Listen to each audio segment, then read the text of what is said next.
Puerto Rico. This is the FIBA Basketball World Cup. Win for all!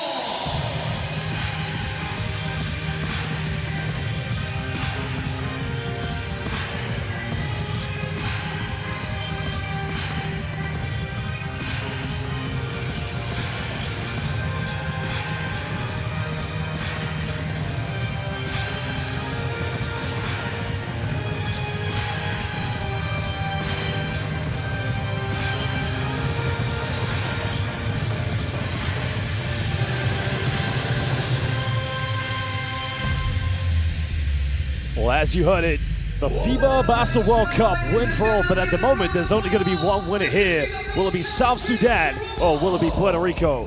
Well, hi, everybody. I'm your commentator, Josh Bett, alongside head coach of the Austin Spurs, Will Voigt. Coach, this is going to be one hell of a game. Yeah, absolutely. Buckle up. These are two teams that are really looking to get up and down the floor as quickly as possible. And, I think there's going to be a lot riding on this game. Obviously early in group play, but I think both of these teams probably see themselves as the favorites for that second spot. So whoever comes out with a win today really in a good position.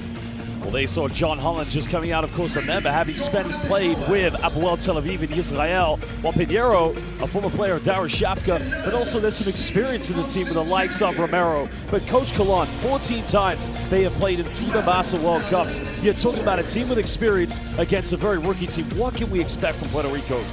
Yeah, I think you touched on it there. These guys have been there at this stage. They know what to expect, playing against a South Sudanese team here for the first time. So they're looking to get off to a great start. Obviously they've got the two-headed monster of Waters and Howard. Those guys can push tempo with the best of them. So they're going to look to get some easy ones early on. Well, one record for Puerto Rico for this 2023 FIBA Basketball World Cup. As you can see, Tremont Waters there. They have now qualified for 10 consecutive tournaments at the world's highest stage of international basketball. And of course, Coach Kalon, started his coaching career back in 2012, but they've also been helped out in the backroom staff with one Carlos Arroyo. It doesn't get any bigger than that. Yeah, no question. We got to watch him shoot a little bit the other day. Obviously, still has some talent there. Looks like he could throw on a uniform if they needed him to. Well, now we're going to go to South Sudan. Now, for the basketball fans watching home, you have quite an interesting connection with some of these players and coaches. I really do. Starting with Royale Ivy, I had the privilege of coaching him in college at University of Texas. One of his assistants, Fortune Solomon, was a video guy for me back in the Bakersfield Jam days of the D-League then. And they all have an interesting story. Blair Academy, private school in New Jersey, which is actually known more for the arts than it is for basketball, are where Royale and Luol Deng met. And of course, those two have then completely transformed what South Sudanese basketball is. And who else is on that bench helping them but none other than Joe Montagna, who is, of course, the head coach of Blair Academy basketball. So it's a family affair over there. What they've done to develop this program has been incredible. And I think they're ready. Obviously this is a big moment. They've never been on this stage before, but almost every game that they have played up until this point has been a big moment for them. Well, South Sudan, the youngest country here at the FIBA Basketball World Cup, as we've already mentioned. But again, a big moment for them. While one team has history, the other one is writing theirs. And some key exciting players like Nuni Amat, Dengakot as well, Kwang, who plays in Croatia.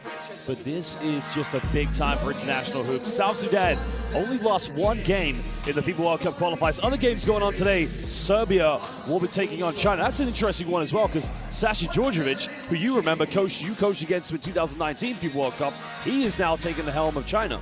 Yeah, obviously he'll be motivated for them to play well. Knows that group, as well as anybody in this World Cup. So that's going to be a really fun matchup to watch. And again, I know we're talking away. We're going to stand now for the national anthems of both South Sudan and Puerto Rico. Please pay respect to these two beautiful countries.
Please remain standing for the national anthem of South Sudan.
Well, two beautiful national anthems have been sung, and ladies and gentlemen, we are now just over 6 minutes away from tip-off. But before we get started, we are going to introduce not only the starting lineups, but our three referees for tonight's game.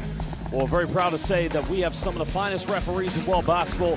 They've done an excellent job in all of our competitions, and they'll continue to do so here tonight for the FIBA Basketball World Cup opener of Group B between South Sudan and Puerto Rico. Well, our three referees are coming from Ecuador, España, and Hungary. Well, from Spain, we have Luis Castillo. From Ecuador, we have Carlos Peralta. And from Hungary, we have, well, from Brazil, excuse me, my apologies, we have Guillermo Locatelli. Well, there is the game ball. Three referees will be getting ready for a big occasion. Three of the best. But now, Coach, we're going to take a look at the starting lineups of these two teams. I'll be interested to see how these two teams come out. Of course, two very different styles of basketball. For the South Sudanese, what we have seen is a combo of transition play, but also physical defense. But for the Puerto Ricans, it is very much organization within their half court, trying to manipulate three-point shots. I mean, how do you see this game? You know, I really think that getting Waters under control is going to be important. Like, his ability to push and transition is elite.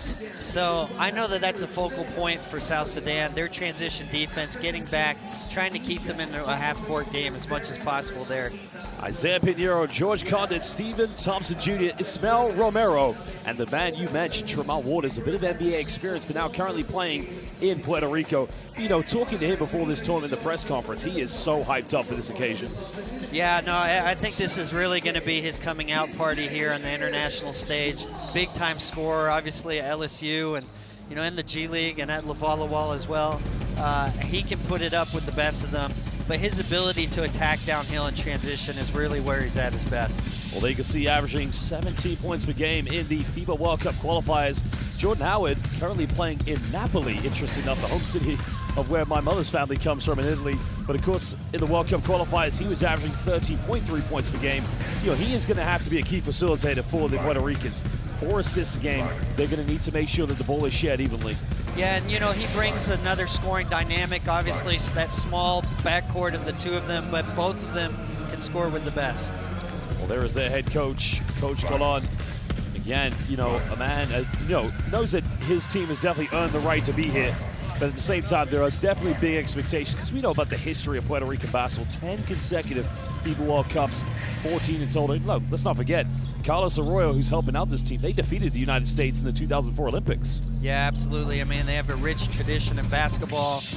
You know, their professional league has been a destination for high-level players for a long, long time. So they're ready for this moment.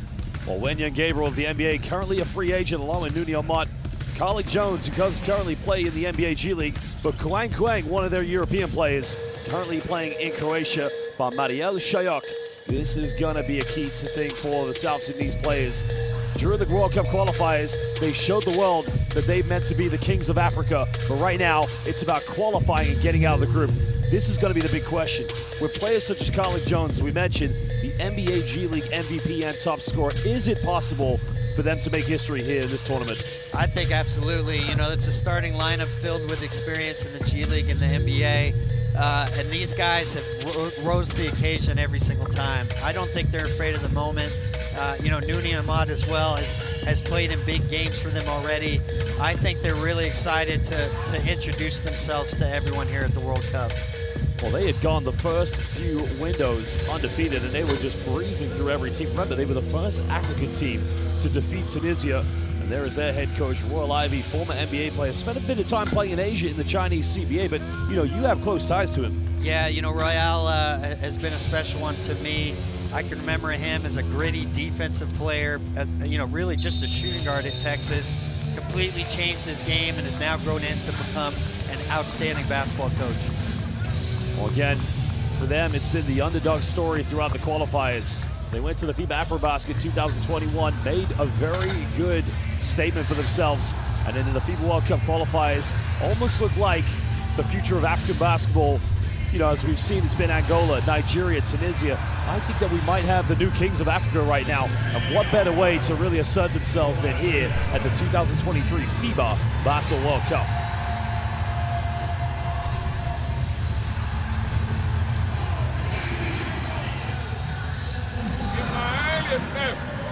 George, sealed and open. Go with him, and you go. Be and screen you. Okay? Look, they're starting big. That's to our advantage. If we get space, we can drive, get to the paint touches for three. Ladies and gentlemen, They can't guard it. But another thing, remember, they might try to post us up so we in our flags. They can't beat us with the first shot. Well, there you saw the official Tussauds countdown to tip-off is underway. Coaches getting their final words. This is the first appearance for Team South Sudan at the FIBA Basel World Cup, and history is going to be made here today. The question will be 4 times with Nelson Colon's team, historically one of the better teams in the Americas, and they're up against a team who, you know, at this point, determined to really make a name for themselves.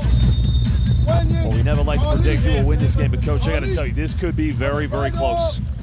I think it's going to be a great game. You know, how South Sudan starts will be interesting to watch, having never been a part of this, you know, this big stage. But they have a lot of confidence as a group, and I think, you know, even with a slow start from them, they're dangerous. They shoot a lot of threes, they play up and down, so they can score points in a hurry.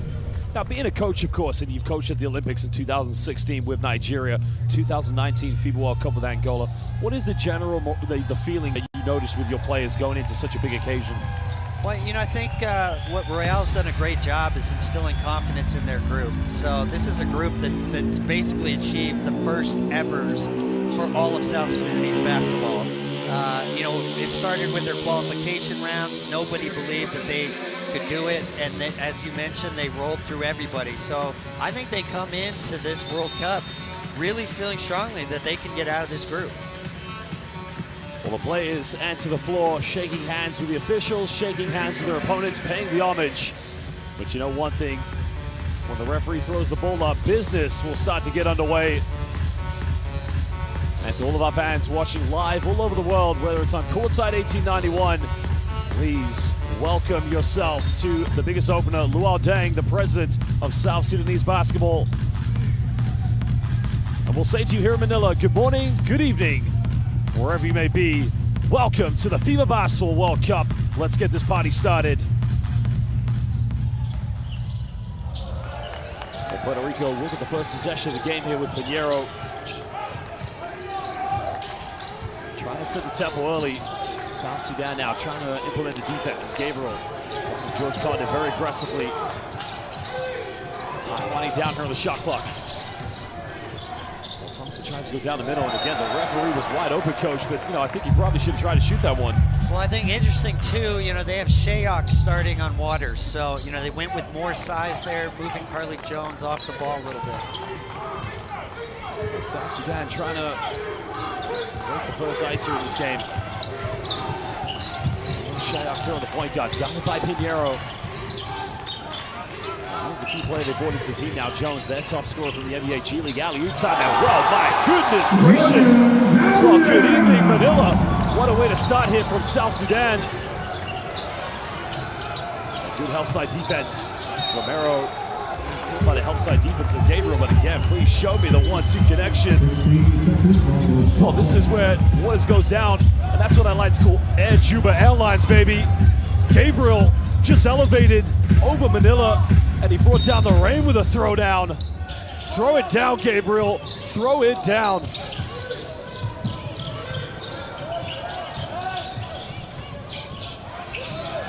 Waters trying to isolate here from the mid-range. We're fighting for the offensive board. We got numbers here, 2-on-1. Romero's going to finish this, and a nice response there from Puerto Rico. I feel like the Puerto Ricans may have to adapt to the size and physicality of South Sudan, Coach. Well, it'll be interesting to see it, especially with this matchup with Shayak on Waters, how Waters adjusts to that. Well, Jones going pick and roll. In the corner, he fires a three in the corner, and South Sudan in the moment feel the confidence as they get their first tray ball. And that's a big shot, seeing that first one go in for them. We'll go to Chopson now. Can he get a response? Both teams firing back and forth at each other. That's the kind of tempo you want to see here at the FIBA Basketball World Cup. Well, Martin looking for a handout, finding Kwang. Looking to isolate. Nowhere to go here. Mark goes to penetration. This is good defense by Puerto Rico, but Kwang tries a three. They're keeping Gabriel off the offensive boards. Trying to throw another lob, but again, heavily defended. South Sudan have numbers here. Shayak makes a bit of contact, goes up, and again, finishes off the backboard. Yeah, it's a great finish there. Shayak, a very, very physical player in the G League, able to play through contact. One thing we've definitely seen from South Sudan throughout the FIBA Basketball World Cup African qualifiers is the ability to get defensive rebounds to really get ahead and push the tempo. But Puerto Rico need to be principled here. Waters looking to isolate, pulls up for a Hail Mary three from no man's land. Well, you might as well call him Ice Waters. And that's what makes him so dangerous. Can shoot from anywhere and get to the rim. Well, great defense by Romero, making it tough for Gabriel. Puerto Rico leading by 1 so far. Waters pulls up for another deep one. Are you kidding me? Well, as they would say back in Puerto Rico, Waters está fuego. He is on fire at the moment. And that's what Puerto Rico wants to see there. Him getting started early on could be a problem for South Sudan. Well, South Sudan trying to go into their half-court sets. Jones going backdoor now. Pulls over. Gabriel comes up with a loose ball. Time winding down for Kwang. Another kick out, but they turn it over.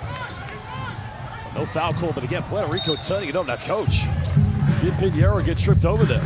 That was interesting. I feel like the refs were holding their whistle there because they thought they probably had a dunk on the other end. So once it's a turnover, maybe a little too late then to call that, but certainly a lot of contact. Well, the range of this young man, we might as well call him the Puerto Rican Stephen Curry. I mean, his confidence is terrifying. Yeah, those 2 threes to start the game, definitely a troubling sign for South Sudan. Well, Jones finds an open, goes all the way, avoids the block, and again, Romero, the help side defense, nowhere to be seen. Puerto Rico still leading by 2 points early on. Pinheiro trying to split the defense. Another turnover. South Sudan have numbers. Gabriel trying to go on the way. Good hands there, but Romero just comes up with it. But both teams fighting for the ball. Shayak no-look pass, finds the video on a two-handed rim rocker. Yeah, great look there from Shayak for the easy one.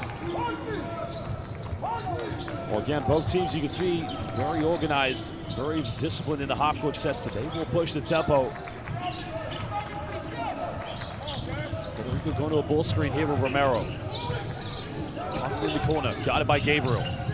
Pulls up in the mid-range, a little bit too short on that. South Sudan a chance to retake the lead. Both these teams locked in 11 apiece. Ahmad down the middle. Ahmad goes in like the South Sudanese Iceman with the finger roll.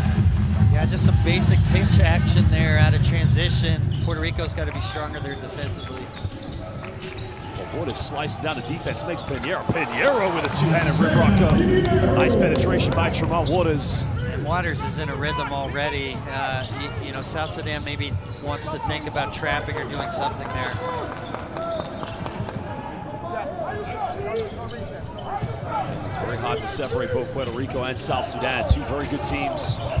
Jones goes that pick and roll. There's a lob. One more time, the connection. Knock on the door, and Gabriel just opens up. We have a throwdown.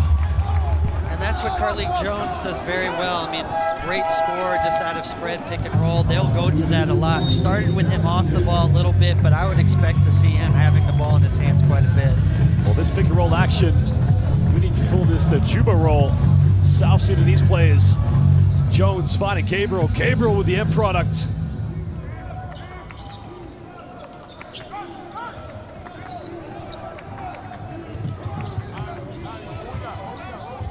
Puerto Rico trying to orchestrate everything here through Tremont Waters. The NBA experience with Waters really is going to be a key factor so far here in the backcourt. Thompson going down low now. Double team coming here for the defense. Good hands. Ortiz has to force up a tough one. Can't get it. Now South Sudan have numbers. They thought about going for a three-pointer. They turn it right over. Now a counter option here. Thompson goes in with a little teardrop. He ties the game up at 15 apiece. And Thompson Jr. also a great scorer and a teammate of Carlik's at Windy City this season. So both players haven't played in the NBA G League. Great opportunity for them to play here at the world stage. Under 4 minutes here in the first quarter. Jones in the corner fires up the three, and again, those two, that's going to be a cookout between Water and Jones. You can see both of these guys really in a rhythm already. Not afraid of the big stage, certainly. South Sudan have checked in Detch into the game. A player that was renowned for his full intensity, man-to-man defense. Now he's got to guard Tremont Waters. Waters now finding George Condon under basket again. A nice little dive. South Sudanese defense just getting fully asleep there. Yeah, great drop off there from Waters. Still a 1-point ball game. Detch going for a bit of contact. That's going to be, I think that might be the first two free throws of the game. I mean, these two teams have just played fantastic offense so far. Yeah, that's a great point. Really a lot of up and down. South Sudan loves to see that. You know, Sunday Detch, interesting story.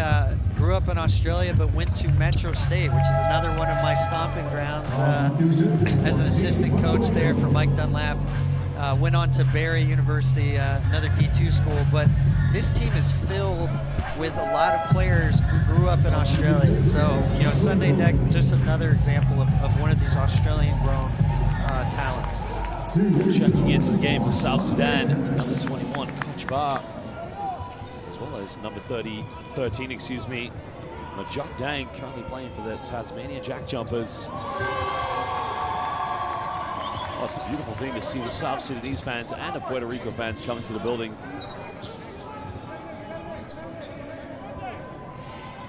Well, Puerto Rico just making some changes into their backcourt as well.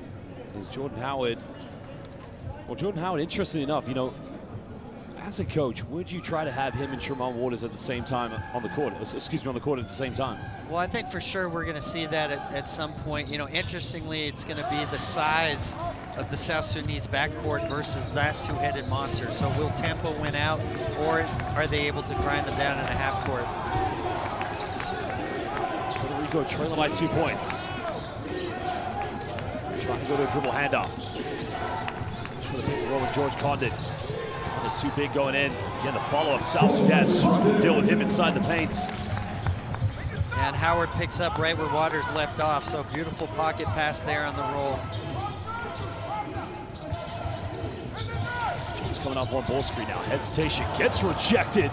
Well, Condon just pinned him off the backboard like a magnet on the refrigerator. Now trying to get something going. Condon down the lane. And Condon, well, gets rejected. Well, Dang just said, not in my house. Sunday Detch with a step back, takes the three is up, and the three is good. Second tray ball of the game now for South Sudan. Yeah, Detch maybe finding a little rhythm there, free throws, then knocking down a three here. Well, we had 2 blocks on both ends of the floor. In the end, it was dealt with a three-pointer from Sunday Detch. Now we're trying to use the ball screen, finding Ortiz. Not available.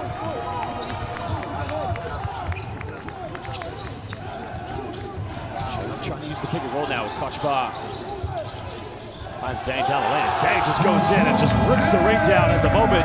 South Sudan flying with confidence. Yeah, that's a great pass, great cut as well. Well, the South Sudanese fans rallying behind their players. Well, finds Dang.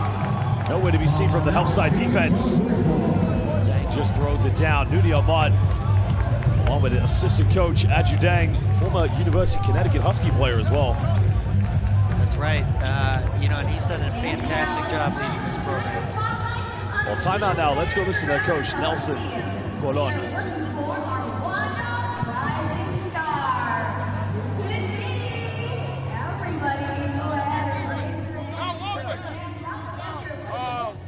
Howard, ¿verdad?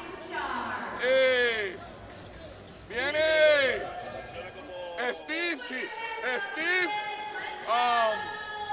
Chris y George. Entonces, viene por encima, listen, viene por encima. Howard, you play with him, or George, and you cut in a corner.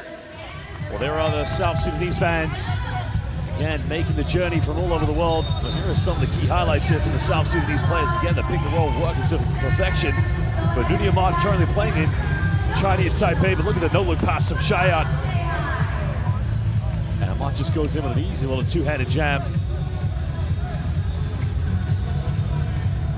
Now, help side defense-wise, I mean, he's kept that in the same hand, and nobody's come out to stop him. As a coach, what's going to be your first thought about that?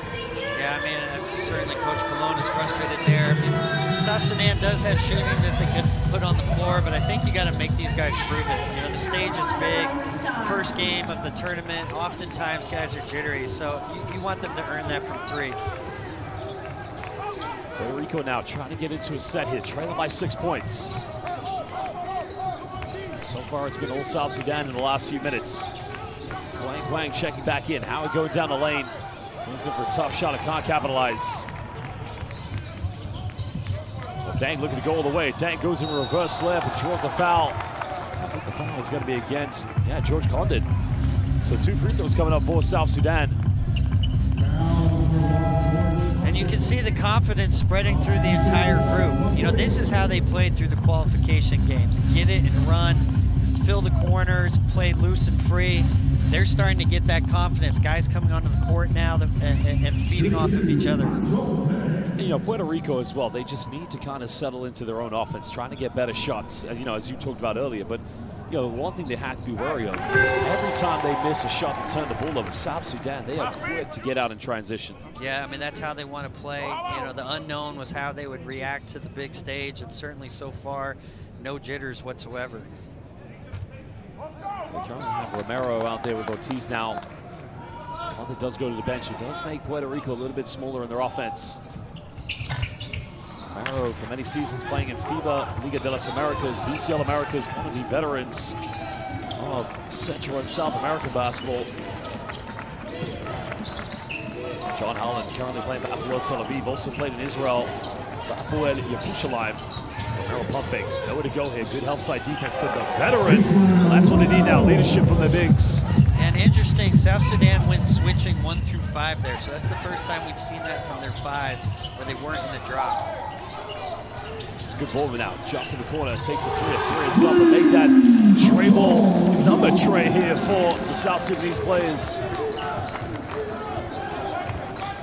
8-point ball game. That could have been a potential 2-for-1 if South Sudan can't get a stop.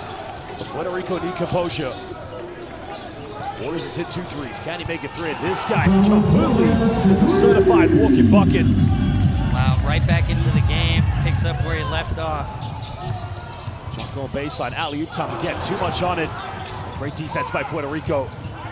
Now they can get the last shot here with 10 seconds. But you want to put the ball in the hands of Tremont Waters.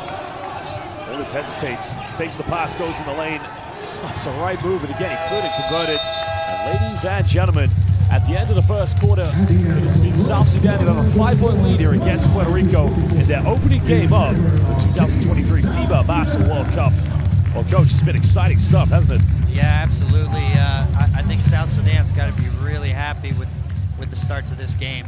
Everybody playing with a lot of confidence, getting up and down, making their threes when they had the opportunities. This is South Sudan basketball. We're going to listen very clearly at one point, but we'll show you some stats here from the first quarter. You know, this is what I love here. You mentioned the Blair Academy connection with South Sudan. You know, Luol Deng is the president, Aju Deng is the assistant. You've also got the likes, you know, the Blair Academy head coach, but everybody has an important role in the backroom staff for South Sudan. Yeah, I mean, obviously the connection running through that staff, that family atmosphere bleeds into your players as well. So great culture that they've built there. Well, I have to give a big shout out as well to Brixton Topcats basketball, is where Luol Deng and Aju Deng played their club basketball with some of the greats of British basketball. Matthew Bryan Manning being another one of those players as well. But you know, it is very much a professional family environment with South Sudan. Yeah, I mean, Luol Deng had a vision when he took over as the Federation president, and you know, how he's been able to transform that program has been incredible. There's Isaiah Pinheiro, a while ago played at Darüşşafaka in Turkey. You know, Tremont Waters at the moment, 3 3-pointers. You know, he has to help Puerto Rico ride the storm at the moment. He's on fire, he's filled with confidence. At some point, they've got to lessen the gap. When they lessen the gap, then they can try to go elsewhere in their offense, but he has to keep firing. Well, he's been outstanding to start this game.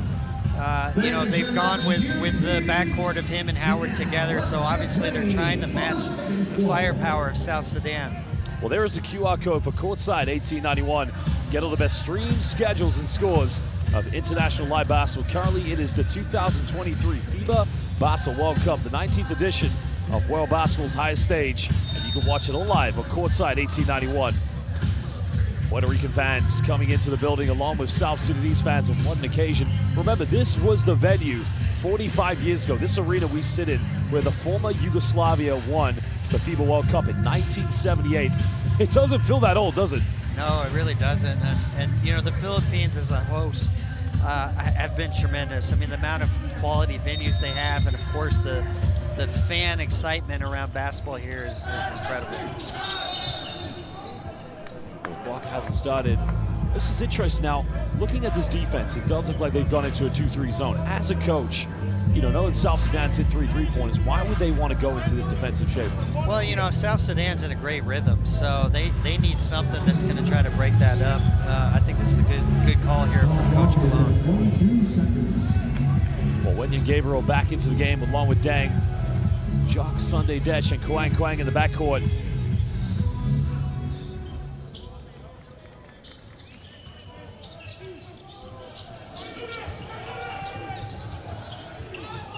Finding Deng at top of the key, goes to mid-range. Zone defense forcing South Sudan to really work together to break it down. Can Puerto Rico be led by this man, Tremont Waters? Puerto Rico now still has the ball in his hands. Waters finds Romero. Romero trying to go inside. Good hands by Jock, and it's a turnover. Well, Romero felt there was contact and should be going to the free throw line, but it's going to be a turnover nonetheless. Well, interesting there, you know, Wenyan Gabriel now hard hedging the pick and roll. So an adjustment there from Coach Ivey to try to cool off Waters a little bit. What's interesting is, well, the depth in these two teams. There's a lot of depth on both sides. Currently, you know, they have George Condit, Isaiah Pinheiro on the bench of Puerto Rico, and then you just saw, you know, Malik Jones along with the likes of Nuni Alon. I mean, it goes very, very deep for both these two teams. Yeah, you know, with the pace of play, too, they're going to depend on that. His own defense now maybe causing problems here for South Sudan. And Puerto Rico capitalize. Ortiz trying to penetrate, and again, no foul called. This is going to stay Puerto Rico ball. And the Puerto Rican players, I'm not quite sure what they're going to make of this. Well, you know, I'm sure that they are a little bit on their heels. So South Sudan came out with a ton of confidence, making their threes. Puerto Rico now needs to rely on all of that experience. Well, baseline possession here for Puerto Rico. 16 seconds left on the shot clock. They're struggling to get the ball inbound. Let's see, 1 5-second violation last night from the Philippines, but Puerto Rico having no problems getting the ball in. Goes through the penetration. Kicks out to Ortiz. Ortiz takes a deep one. 3 is up. No good, but an offensive rebound. Holland goes up with it. That's what Puerto Rico needs. More second chance points. Yeah, just a little unlucky break there. 2 guys fighting for the same ball and lands in Holland's lap. Going for another quick through in the corner. Make that number 4 now for South Sudan. And confidence is flying when they hit the triples. That's what Peter Jock does. You know, catch and shoot 3 guys, knock 2 in already. Puerto Rico trying to respond with a 3 of their own. Again, both teams just firing back and forth at each other. Well, Coach, we got a 3-point shootout going on. Yeah, you know, any first game nerves are clearly been thrown out the window, so both teams really shooting the ball with a lot of confidence. Jones hesitates. Trying to find Gabriel. Gabriel in the basket again. No problem with a 2-handed jam. It almost looked like it was going to be a turnover, but once Gabriel got it inside the paint, it was only going to be one outcome.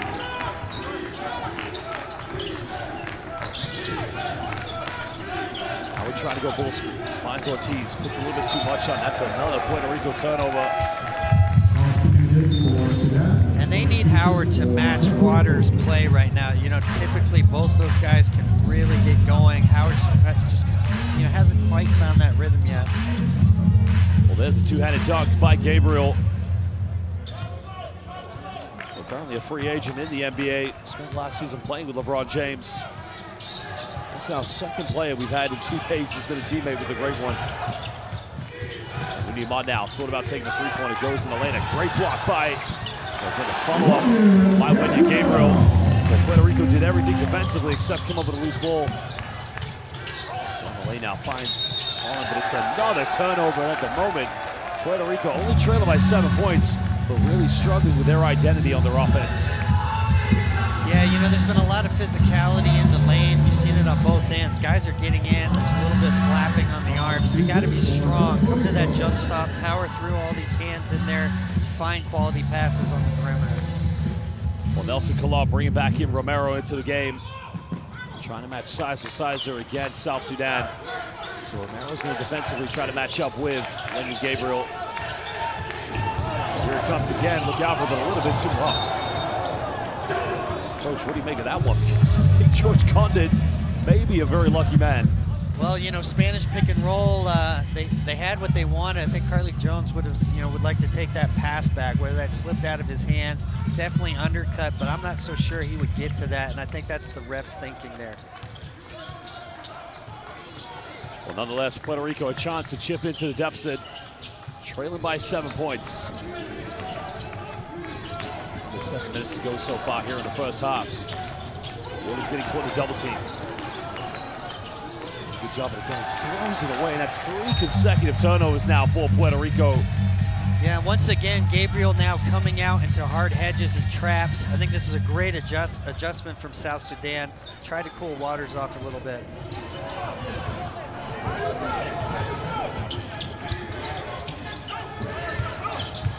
Coming off a ball screen with Gabriel. Goes baseline, finds Moody Ahmad. Better defense in Puerto Rico, but can they convert this here into transition points? Waters throws up Romero! Well, buenas noches, muchos gracias. Romero just flew outside the Aranets Arena. But maybe do we have the same thing? Well, we got numbers. Slows it down, finds Waters, nowhere to go. Kicks out to Howard, deep 3, 3 is up, 3 is good. Well, Puerto Rico going a quick 5-0 run, and all of a sudden, Royale Ivy needs to call timeout. Well, exciting stuff so far from the Puerto Rican players. Well, time to fly Romero Airlines. Connection made by Tremont Waters. Buenas noches, muchos gracias. Well, that's the kind of confidence Puerto Rico needs to play with. Yeah, and that's where they're really dangerous. You get Waters out into the open floor. He's got Howard paired next to him. They are hard to stop. So I know that was a focal point for South Sudan to try to keep them in a half court. Well, let's go and listen now to Coach Royal Ivy to see what he has to say with 6:08 to go.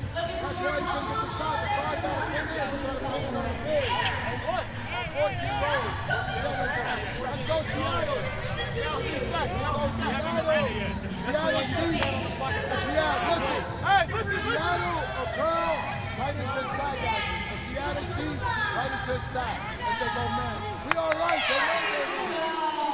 We good. Defense on 3. 1, 2, 3.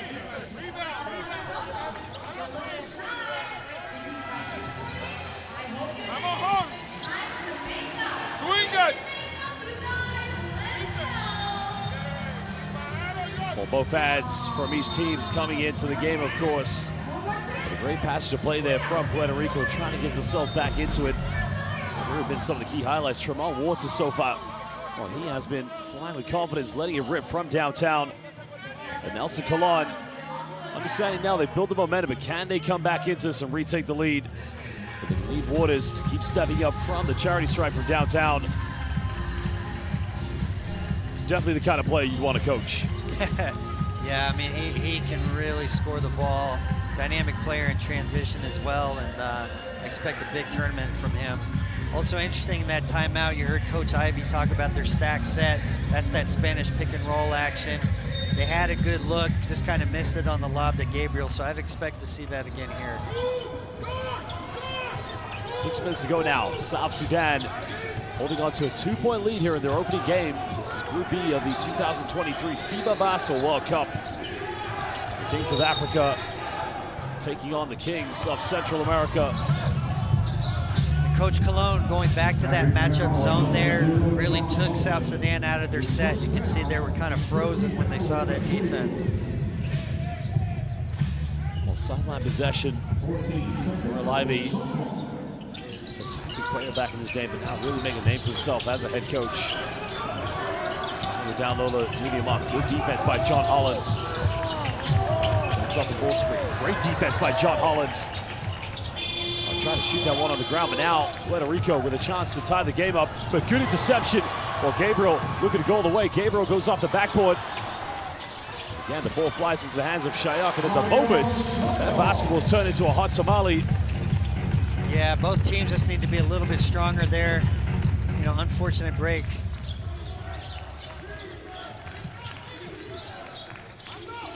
Two-possession game for South Sudan. Puerto Rico's defense has been a key factor so far, getting them back. Romero almost turns it over, keeps the ball alive. There's a kick out, finds John Holland. 3 is up and no good. Shayak comes up with it. Shayak is going to get called for an offensive foul, and that's an excellent decision by our referee, Guillermo Locatelli from Brazil. Yeah, definitely the right call. He had a tough angle on that, but you know, saw the reaction when the arm was extended. Well, John Holland's going to check out of the game.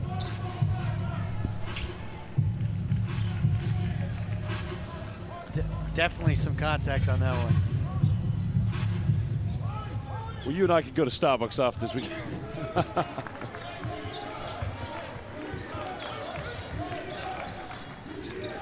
Another chance for Puerto Rico. They've been so well so far in the last few minutes. It's been the defense, has been the key factor in getting out in transition. Can they get some more looks here for Tremont Waters? Waters goes for a Hail Mary 3. And again, are you kidding me? This guy, well, everything he throws up is going inside the bucket now.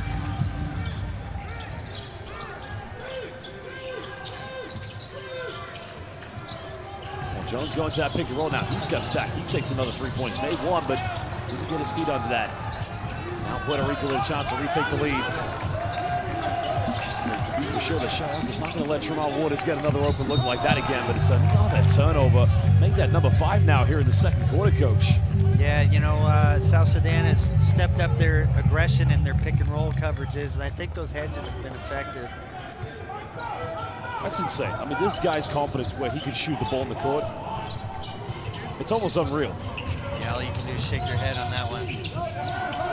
South Sudan still leading by 1 point. Jones looking wisely, pulls up in the mid-range. Over Romero again, sinks that one with a hand in his face. So he's tough when he gets going. G League's best player. Puerto Rico's also brought in a lead forward back in the game. Is now Romero down the lane. Romero goes up and finishes. Defensive pressure coming from Gabriel.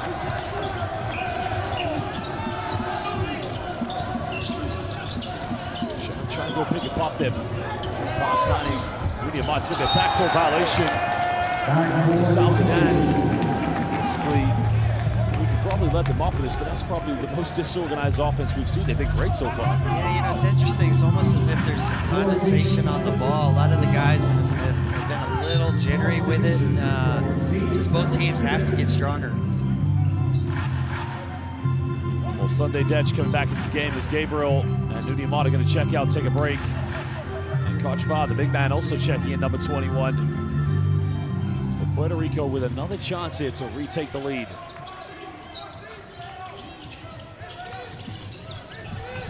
Detch being very tough here against Tremont Waters. Waters another step back. Another three-pointer, didn't get that one.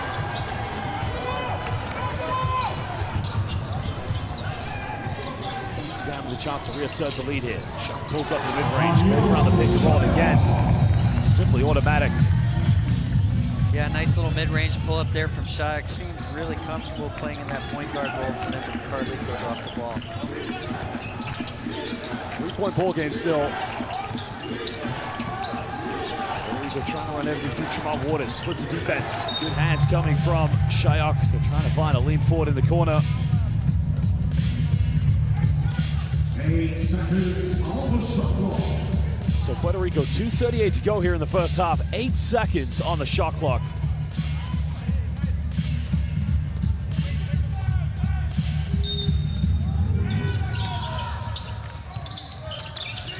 That's Howard. He pulls up for a quick three. Can't get it. Dang with a rebound. It's almost like an anxiety factor for Puerto Rico when they come close to trying to take over the game or tie it up. They just can't do it at this point. Waters in and around the defense and somehow, someway finds his way right off the backboard. Yeah, Carly Jones, just a simple drag screen out of transition, able to get downhill and finish there. Well, in and around the, as we would say in Spanish, gigantes, the giants. For Carly Jones, again, showing no fear whatsoever. Timeout here to Puerto Rico as Nelson Colon wants to talk it over with his players. Well, let's go and listen to what Coach Colon has to say and how he's going to change up here for the last 2 minutes. Screen Alif. George. Screen Alif. Alif receive the ball. Okay. Alif, Fremont, y George. Su. Hand off Cortina. Hand off Alif, Cortina. Entonces Howard here. Ismael abajo. Cuando pase esto, Alif, George Rowe, come here, Flair. A Howard. You here. Fremont, George, Cortina, Alif, receive, hand off to George, Alif, Flair on the other side. If we score two, if we miss man to man. Set screen, Joe, set screen. Keep it.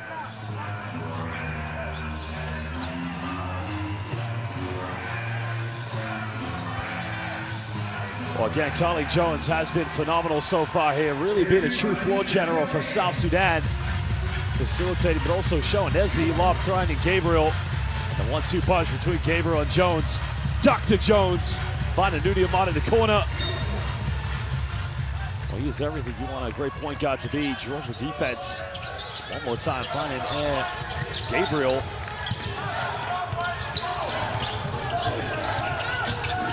He's coming off the ball screen. Goes to the corner. Howard another three. Still can't get it. On the offensive rebound. Big man failing to capitalize. Sunday Detch. Jones goes in around the defense. South Sudanese bench calling for an unsportsmanlike foul, but I think the officials will keep that as a regular foul. Well, Yeah. what do you think, Coach? I don't know. That's going to be an interesting call there. Not sure how much play on the ball that was, but sometimes these smaller defenders get away with a little more than other players do. Well, there you can see the reaction of Coach Royal Ivy. It's going to stay as a personal foul. Of course, for the fans watching who are more, familiar with the NBA and the flagrant foul, what could you say is the big difference between how you call a flagrant foul as opposed to an unsportsmanlike foul? Well, I think in the NBA, the flagrant foul is really, centers around the amount of contact involved, whereas internationally, the unsportsmanlike foul is trying to determine was there a legitimate play on the ball, or are you just simply taking the foul? Yeah. What's interesting, sometimes you watch international basketball, a team needs to foul off an inbound, and that's where you're going to see it on sportsmanlike foul. But then sometimes you see players do that in the NBA, and the refs sometimes choose to just let that go because that's a regular foul. For sure, and there's an art to how you can commit the foul internationally. Well, Jones going all the way, and Dr. Jones, the NBA G League's best player. At the moment, he is cooking it. Cooking on both ends of the floor. Against Sunday Detch. Dr. Jones putting his hands in the passing lanes, in and around the defense. Too big, too strong, and just too good. Yeah, great anticipation there from Jones. He's going to finish that every time. Double clutching. Swiftly again. You look at the South Sudanese players on the bench and the fans. What a beautiful sight that is. History been made today. The debut game in South Sudan. Waters for another three-pointer. He has 5 three-pointers here in the first half. And again, what his last name implies, it is simply ice water. He is feeling good, no question about that. Good look from that middle ball screen there. Jones getting the ball back. To switch on defense.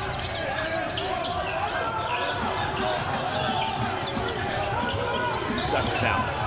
Jones leaning around, puts a little floater, draws the foul, and we go to the charity stripe.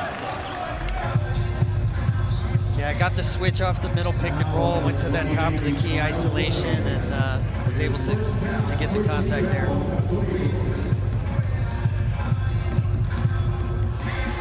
Interesting to see with Jones after having such a great season in the NBA G League. I mean, you know, what is the potential for this man's career? That's the key thing. Well, you know, he's been knocking on the door of the NBA for a while. It's always an interesting transition. I mean, he's an elite scorer in the G League, but what will his role be for an NBA team? Sometimes these guys have to adjust their game in order to stick to that NBA roster. And the same thing as well, you know, when you talk about the international game, you know, playing against Puerto Rico, you know, respectfully are one of the best teams from the American region. You know, with his game, it's quite clear he could be a very good player in the European system as well. Basketball Champions League, EuroLeague, you name it. He has that skill set. Oh, no question. He'll be able to score anywhere. It's just a question of, you know, does an NBA team need him as a scorer or not? And can he do it in the NBA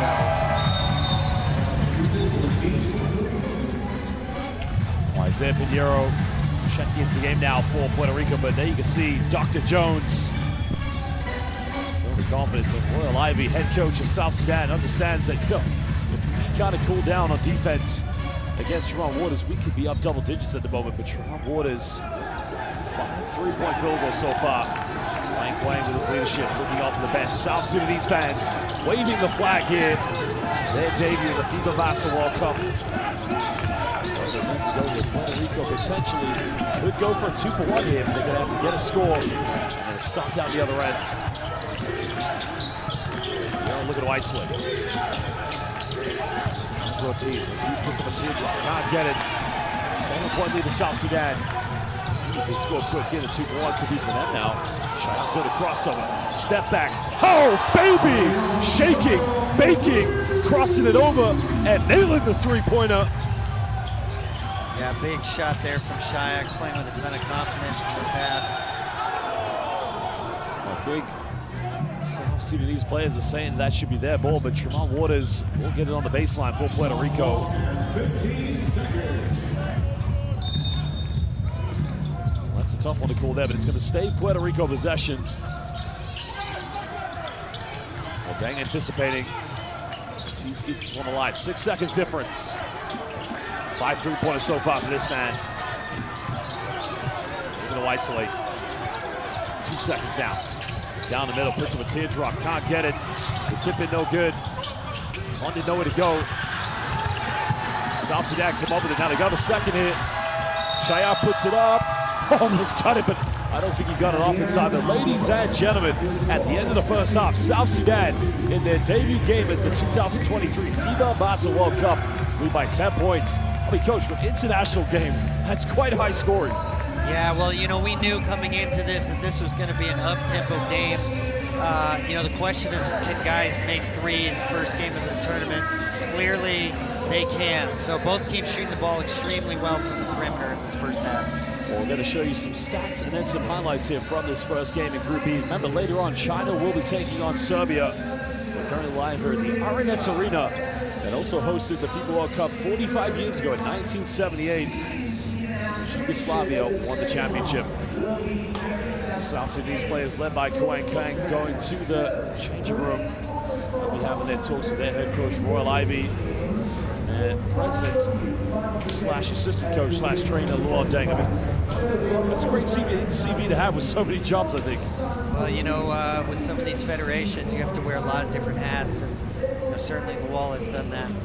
Well, there is Aju Deng, not number 13, of course, but the assistant coach on the left walking in, former University of Connecticut Husky player. I think we have Filipino and Chinese basketball fans coming in here. I've seen a lot of Chinese basketball fans getting ready for their big game against Serbia. And also, you obviously can't see, but right behind us is one Yao Ming as well. Yeah, you know, Yao, one of the members of FIBA being honored here during the World Cup, and obviously well-deserved. Well, there are the fans of South Sudan enjoying the occasion. Well, here are some of the best plays so far. Oh, it's been a three-point cookout at the moment. There you can see John Holland battling for offensive rebounds, but so can John's points. That needs to be a key factor for Puerto Rico. Yeah, no question. You know, that and the turnovers. So the possession game has really been tough for them so far. Well, it's been good shooting for the South Sudanese players. Howard made one three-pointer, but the key shooter for Puerto Rico has been Tremont Waters. 5 triples so far individually. Well, here's been Jones down the lane, finding Gabriel. And again, you just cannot have that man get the ball so easily inside the paint. Great block there by George Condon. But again, you know, you've got to keep Gabriel off the offensive boards. Whatever you have to do, grab him, you know, push him out, even if you have to pick up a foul. But he cannot keep getting all these easy putbacks. Well, you know, he's been rewarded from the penetration of Carlik Jones. So, you know, when guys are rotating over or the big is having to rotate over, Gabriel's been there for the lob dunks or the offensive rebound putbacks. There was Howard's second three-pointer of the game. But this man here, he is unconscious right now. Tremont Waters.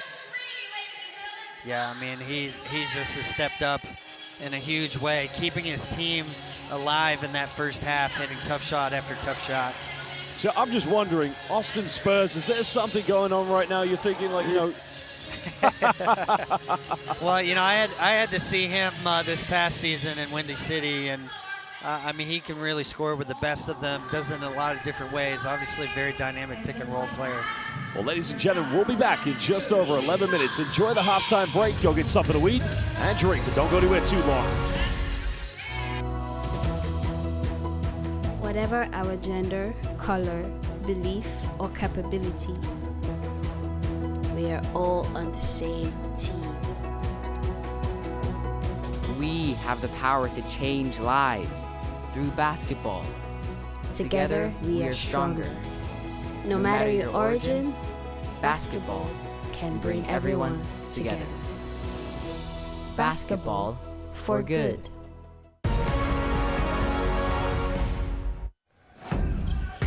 Halfway played here in the first quarter. Find Melly. Melly goes up, and my goodness gracious, Nico Melly. Are you kidding me?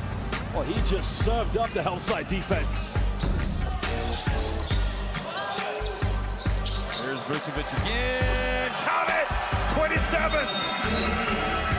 And the Chicago Bulls star is right now the Montenegro star. Outside step up, pick and pop. Bounce pass. Oh, and going up, and Tadas with the foul. Also going to the line for an and one. So did Kerskis. I mean, fantastic zone attack. Great pass here from Brezdikas. And a fantastic finish. I know a lot of his Orlando Magic fans are watching from home. In the late night as the feed is disrupted. Kamba there. Weak side help, really good. Josh Giddey goes in, think he's got something cheap. Floater, no, it's a pass. Tice with the slam. Beautifully set up by Dennis Schroeder.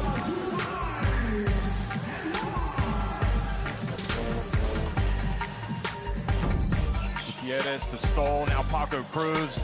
Over to Jaime's. Oh, what a shot! What a play! And one! Jaime's showing some athleticism. This is a beautiful play here. Paco Cruz, great delivery, and like you said, Jeff, fantastic athletic finish. Oh, got caught in the air, but finds the cutter. No good, though, as Latvia now 2-on-1. They go up in the air, and it is good by Spitz.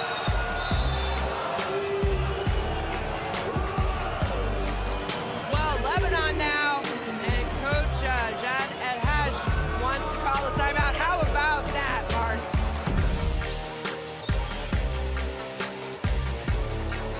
Exum, here you go. Oops, that's what he wanted last go-around. Dante Exum has been a factor in this third quarter. He is driving at will, getting to his spot. You need some help.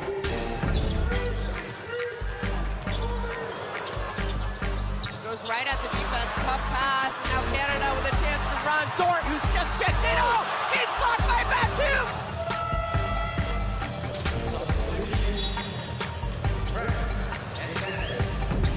SGA gives it back. Brooks just goes all the way to the basket.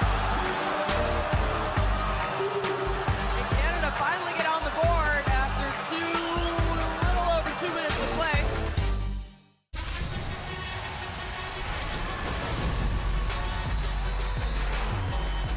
Away in the flush.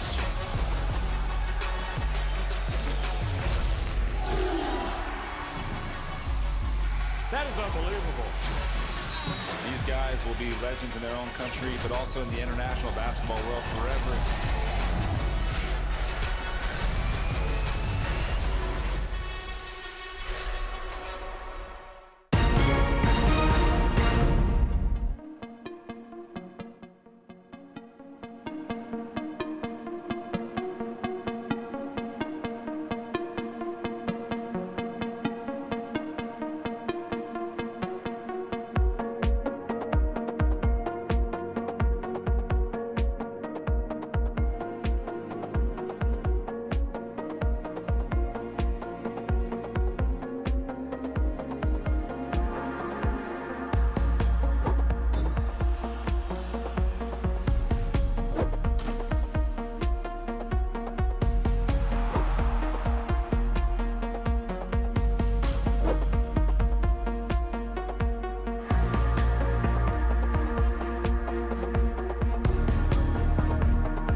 about them that they carried throughout the African qualification games.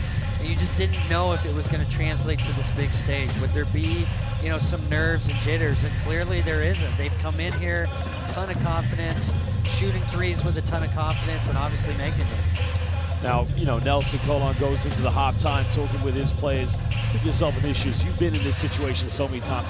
What would be, you know, your message to the players going into the second half? Well, I think it's that. You know, a lot of these guys have been in these situations. So, you know, not to panic, be patient with what they do, but they have to find a way to slow this South Sudanese offense down. Well, 2 more quarters to go. Remember, these two teams share this group of Group B with China and Serbia. They will take to the court later this evening at 8 o'clock, live here in the Aranet Arena.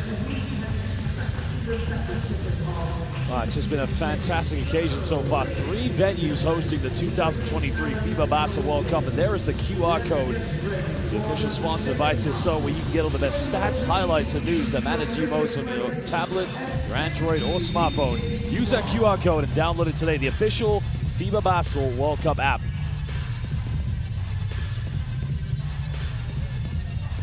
Well, of course, you know, we talk a lot about the defense of South Sudan, but offensively for Puerto Rico, I mean, 5 3-pointers already coming from Tremont Waters. We've talked about him a lot already, but, you know, he has to keep scoring.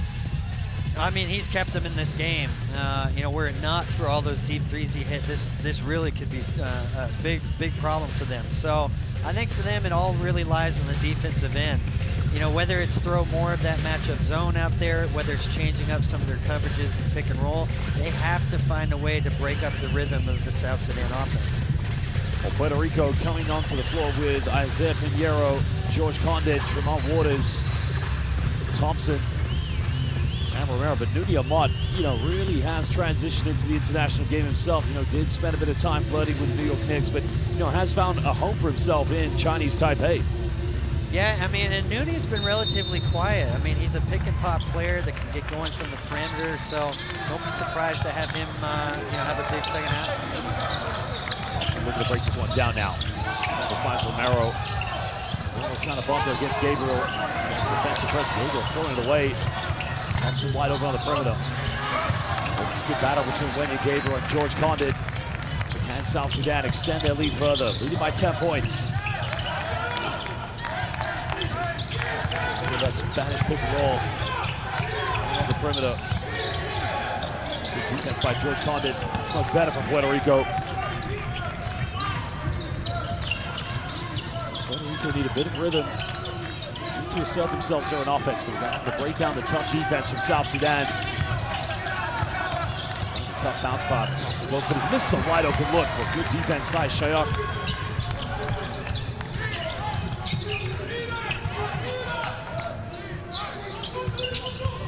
Looking for penetration now. Kicks out to Klang. So the bump, the time running down here. Jones got it by Waters. Jones down the middle. It's okay. Romero went in with a heat check there, or a body check, whatever you want to call that one. Well, I think it's clear that Coach Malone has challenged his guys at halftime. You know, you see a defensive intensity that really wasn't there in the first half. Guys have stepped up their ball pressure, climbing in a little bit more. I think that Romero just lost his balance, to be fair, and kind of just fell into Jones. So it will be a baseline possession, first team foul for Puerto Rico here in the second half.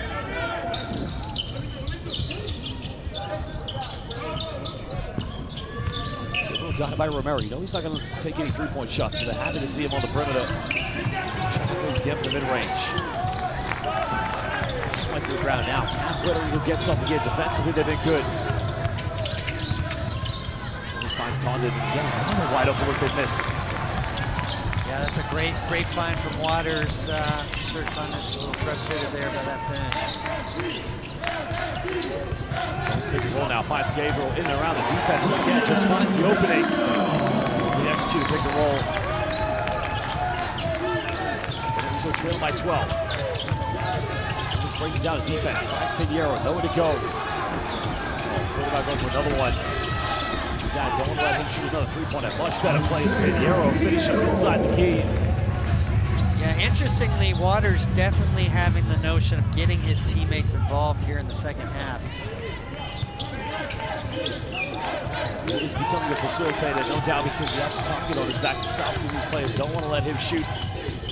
Jones tries to go for the backboard. Gabriel fighting for offensive boards. Thompson steals this one. Now, what do we have here?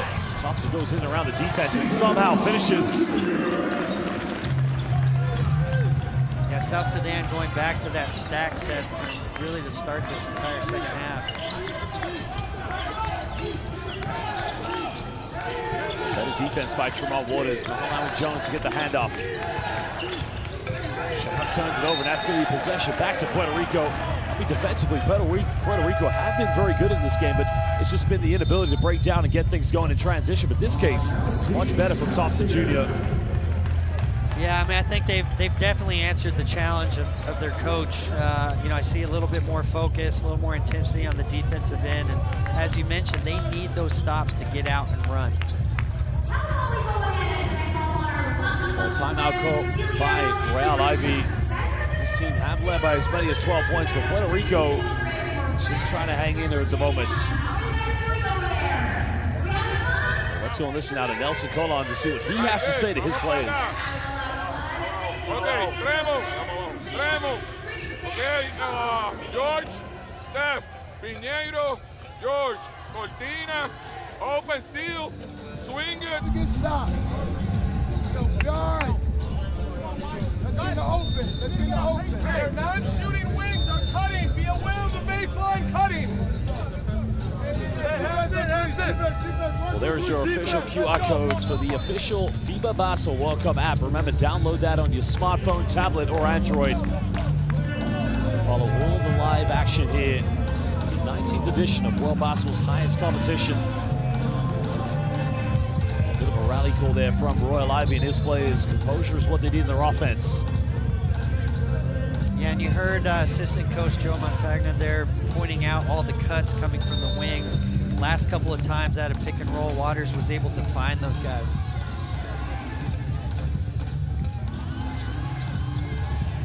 Well, interesting, we haven't seen Dengakot come onto the floor, and he was one of their key players in the FIBA World Cup qualifiers. Again, the depth in both these two teams extends very far. Currently, South Sudan with Shayak, Jones, Quang, Nuni Mott, and Gabriel on the floor. Puerto Rico going with George Condon, Thompson Jr., Tremont Waters, Ismael Romero, and now Isaiah Pinheiro. So both teams a mixed blend of local talent along with NBA and European. Good defense by Jones. And now we have a breakaway. Well, look out below, ladies and gentlemen. Look out. Good night, South Sudan. Count it. Well, when you're Gabriel, NBA free agent. Are you kidding me? Well, look at this. Dr. Jones with the steal. NBA scouts. This man is a free agent. You might want to think about it. Too big, too strong, and just too good. Good night, South Sudan. That is for you. Yeah, great play there from Carly Jones. Gets to the loose ball, has the awareness to throw it down the court to a streaking Gabriel. Well, converts a three-point play. Now it's back to an 11-point ball game to South Sudan.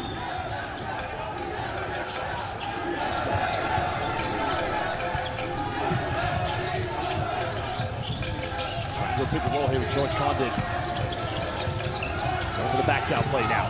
Going into pace, and that's much, much better there for the big man. Yeah, really good finish there. You know, showed some poise on the low post, which we really didn't see in the first half from him. Down to a single-digit game. Jones on the handoff, kicks out to Gideon Bond. He's made a couple of threes so far, makes another one, and that's beautiful basketball. Yeah, and that's how they like to play. Spread, pick and roll, put the ball in Jones' hands, and, you know, play off of his reads.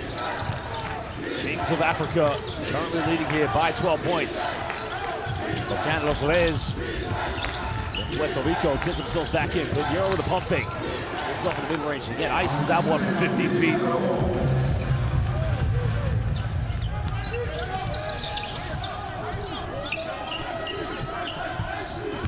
Still a 10-point ball game.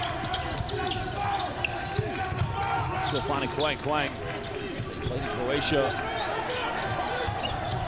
Trying to going around the defense, can't get it. They have a nutmeg situation now. Puerto Rico trying to chip down the deficit. Pinheiro finds Condon in the lane. Count it! Well, George Condit's going to go to the free throw line here for the three-point play. Good transition from Puerto Rico. And that's what they've tried to get into all game. Defensive stops, transition the other way, and that's where they're at their best. Just got tripped in the process, but a nice finish there by the big man. And a crucial free throw coming up here can potentially cut this down to 7 points. Puerto Rico need to believe in themselves.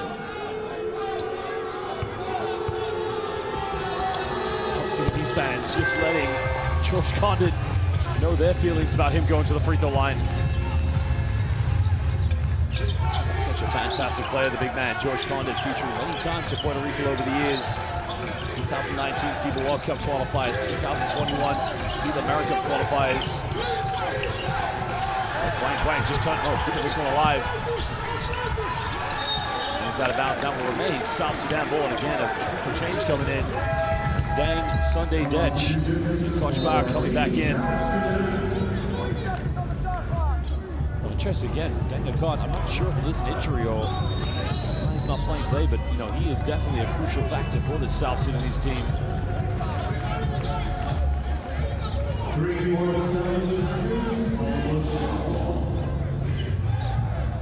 You got to be careful here too for South Sudan that you don't throw up something wild that leads to transition on the other end.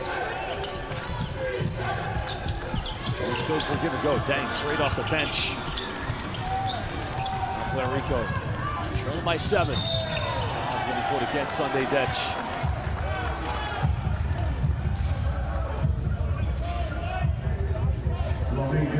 This is good here for Puerto Rico because at the moment it's almost like they're calming the storm down from South Sudan and just trying to slowly get themselves back in this one. Well, you can see the intensity is picked up for them defensively, no question. So they understand that they've dug themselves a little hole here. Puerto Rico looking to cut this down potentially to a 2-possession game. It's a tough passer and a costly turnover. South Sudanese players looking to extend this one. Patience needs to be the build-up here in the second half.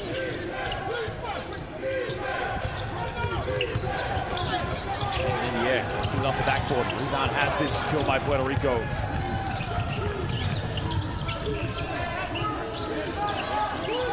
Romero now, heavily defended, finds Tremont Waters. No points so far here in the second half. 2 players around him. Puts up a little floater, can't get this one. Goes right back to it. Now he cuts it down to a 5-point ball game. And here's where the lack of experience comes into play. Will South Sudan be rattled, or will they continue to play with that loose freestyle that got them this lead? Jones looking to isolate here. Being heavily defended. Kicks out the Dang. One more pass. Finds Shayak wide open for 3, and that's a little bit too short. Condit comes up with a rebound. Puerto Rico building their confidence. Thompson down the middle, splits the defense, no problem, goes in with a sweet little layup. Now it's a 3-point ball game. And the run that you expected to see from Puerto Rico happening now, you know, they have all that experience to rely on. I don't think they were rattled with that halftime deficit. South Sudan needs some inspiration now. Jones baseline, puts up a teardrop. Can't get it. Nunia Gabriel, Nunia Mott on the floor. And the offensive rebound is going to fall in the hands of South Sudan. Waters down the lane, gets rejected. Romero comes up with it. Finds Pinheiro, and he cuts it down to a 1-point ball game. And Royale Ivy, I'm not sure if he signaled for a timeout, but trying to calm the storm now. Puerto Rican fans, their voices match with the South Sudanese fans, but both teams under 3 minutes here in the third quarter.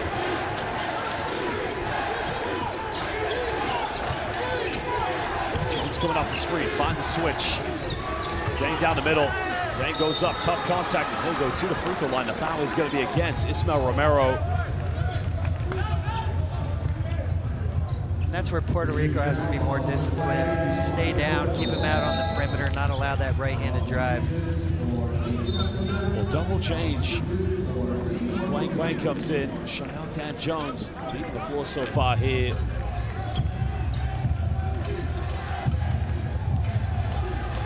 Peter Jock also checking back into the game for the first time here in the second half. Well, He has been a legend, a cult hero, an icon. And the former FIBA Liga de las Americas is still going. And the BCL Americas as well.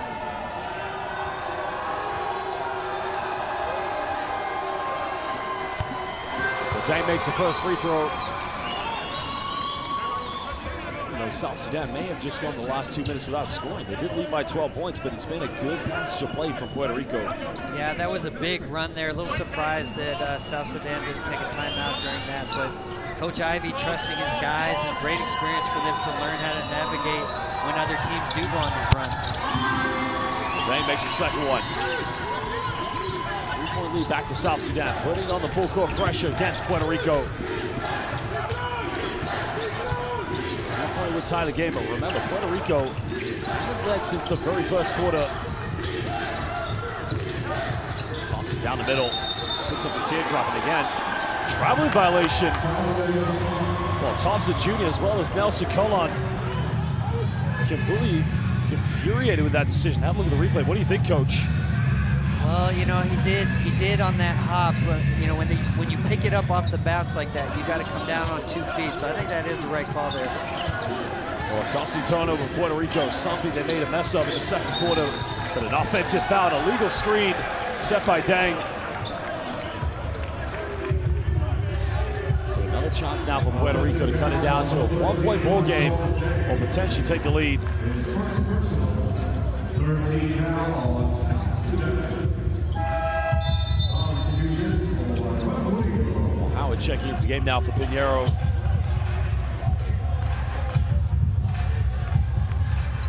What do you think, Coach?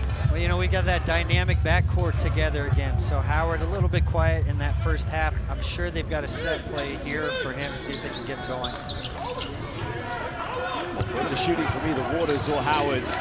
He's super uncomfortable right now for the Puerto Ricans. And he had 5 in the first half. Waters down the lane, gets out to Howard.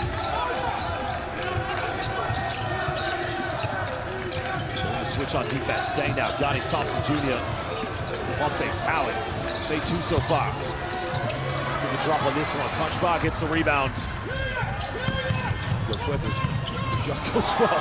Unorthodox, but hey, if it's not broke, don't fix it. He's made everything today, feeling good coming off the bench in the second half, starting where he left off in the first.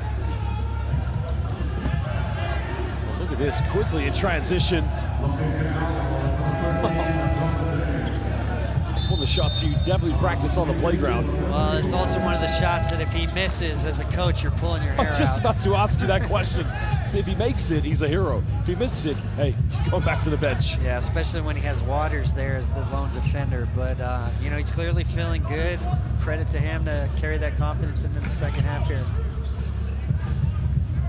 Well, Dr. Jones currently on the bench, sat next to Dang Caught.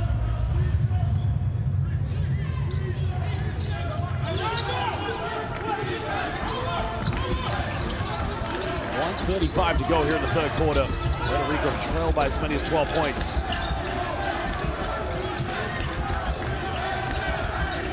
South Sudan, no more fouls to give away here. Any more fouls, Puerto Rico will go to the free throw line.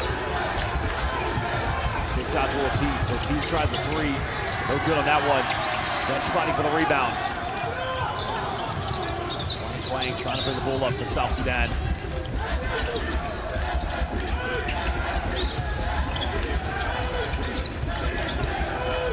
Trying to build that pick and roll sequence here with Barr and Sunday Detch. Time's winding down. Good defense by Thompson Jr. It's going to go out of bounds. Now will be possession back to South Sudan with 3.6 seconds left on the shot clock. 54 seconds left here in the third quarter. But again, that intensity from Puerto Rico has really come up in the second half. You can tell the coach kind of, you know, lit into them at halftime about that. All of their players taking that challenge here. They have to get the ball inbound. They got to get it up the court. They find Dang. Dang bumps. Hail Mary 3. Almost got it.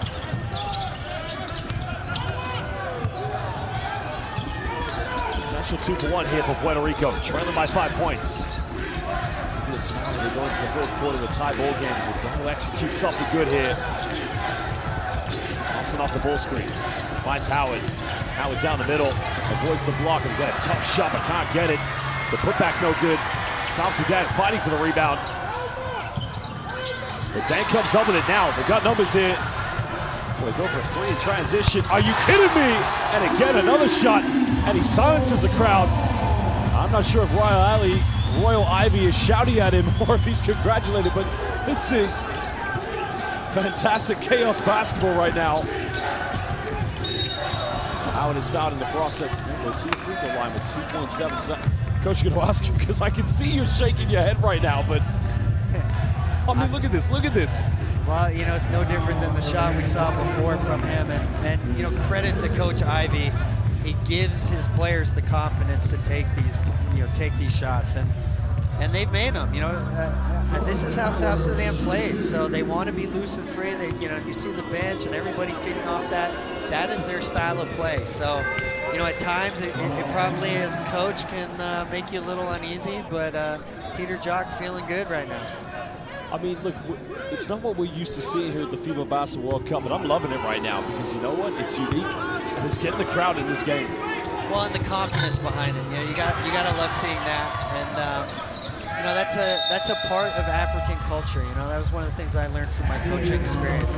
That's great about the continent. I think the most interesting thing about that play, it was a 3-on-1 as well, so you expected them to go for a high percentage look. But like, again, I'll say it: if it's not broke, don't fix it. Absolutely. Well, ladies and gentlemen, the end of third quarter, South Sudan holding on to a 7-point leader against Puerto Rico. A lot to think about for Coach Nelson Colon and Royal Ivy with their plays. But 10 minutes to go here. Who's going to get their opening win? South Sudan's debut at the FIBA Basketball World Cup. While for Puerto Rico, it's their 14th FIBA World Cup, a 10 consecutive one they've qualified for. History definitely favoring the Puerto Ricans, but let's go and see the top plays. Puerto Rico improving things here in the third quarter defensively.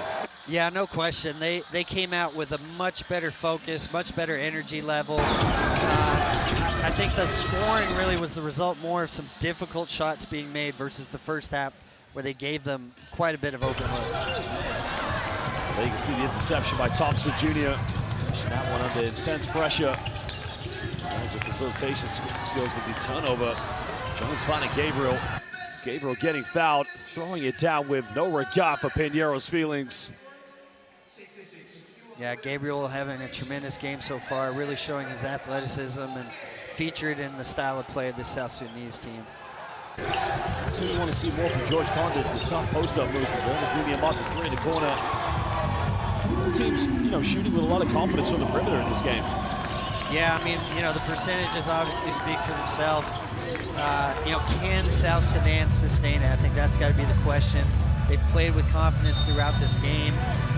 You know, as a coach, you can't expect that 57% from 3 is gonna last through full quarters. Well, there is the QR code you just saw there for Courtside 1891. Use that Courtside 1891 QR code to get the best stream schedules for international basketball. Currently, it is the 2023 FIBA Basketball World Cup, the 19th edition of world basketball's highest level. Right now, it's South Sudan with a 7-point lead with 1 quarter to go. Who's going to take the victory? Remember, this is Group B, so China will be taking on Serbia later on, which will see the great Sasha Djordjevic coach against his former national team. South Sudan will be the first possession, right on the floor, along with Sunday Dench in the backcourt. Dench now, nowhere to go, throws it right away. Jamal Waters comes up with it. It's going to be called Nelson Colon and the Puerto Rican players. They are calling for an unsportsmanlike. I think Guillermo Locatelli, our head referee, will decide right now with his fellow referees. Yeah, South Sudan going back to that Spanish pick and roll play there, trying to get the hot hand, Peter Jock, a 3. They just carried it too long. You know, he needs to deliver that pass a little bit sooner. Well, I wonder if the upgrade is going to be made. They are going to, no, I think they're going to keep this as a regular foul. And that's the art we were talking about. You know, Peter Jock, with experience playing in France, understands how to take that foul without it being an unsportsmanlike. Puerto Rico with a chance now. They're able to take the lead again in the third quarter. Haven't led since the first. Jamal Waters had 5 threes in the first half. 0 points so far in the second. trying to isolate. Trace down the middle, puts a little teardrop, no good. Onto the offensive board, foul has been called, so George Condon will go to the free throw line for 2 shots.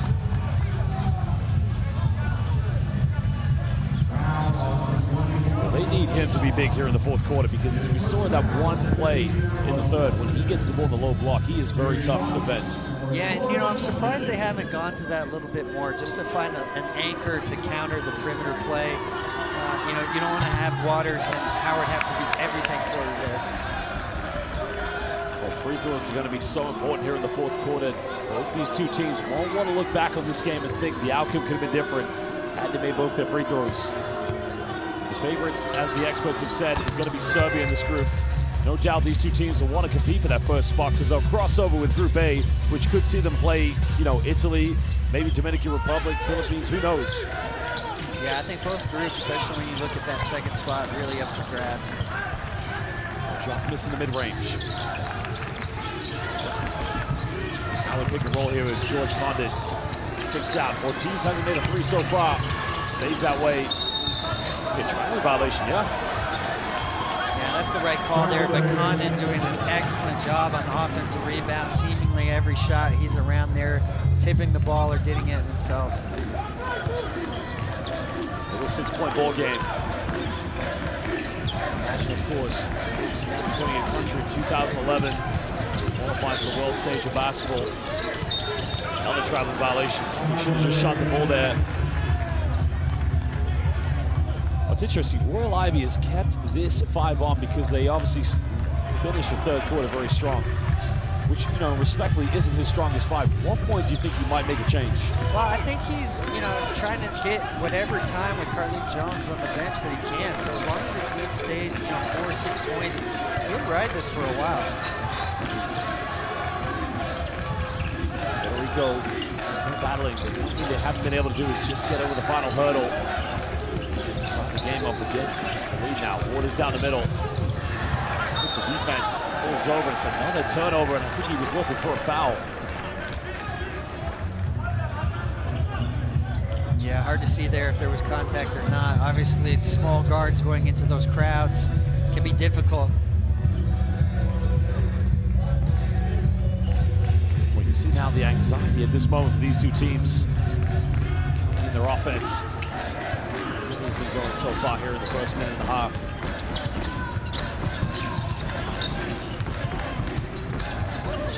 Coming off a handoff. Trying to find an opening. 10 seconds over the shot clock. They build something up and get a high percentage look. Ryan tries a 3-3 to Zum. It's way off the mark.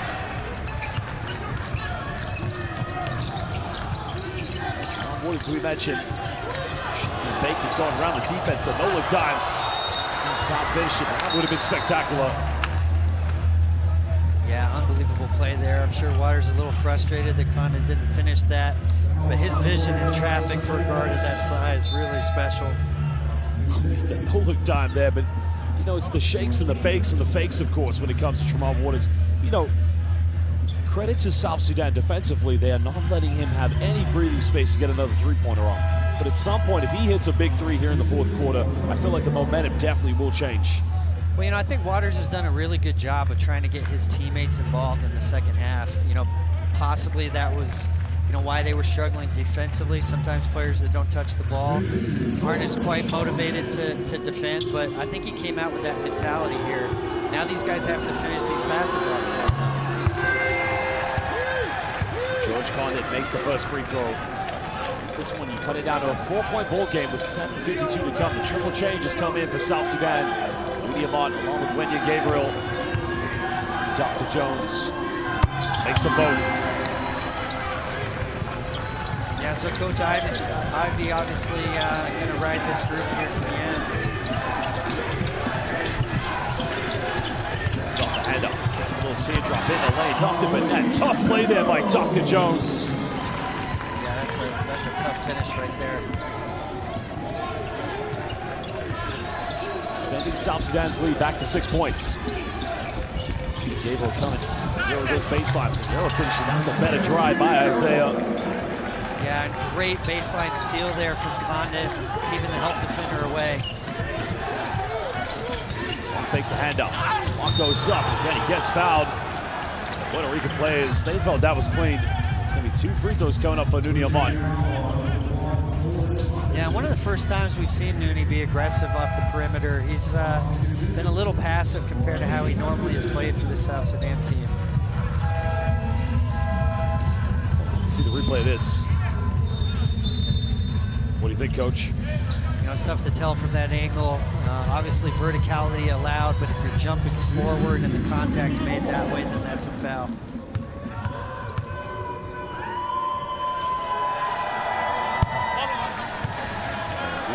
Missing the first free throw.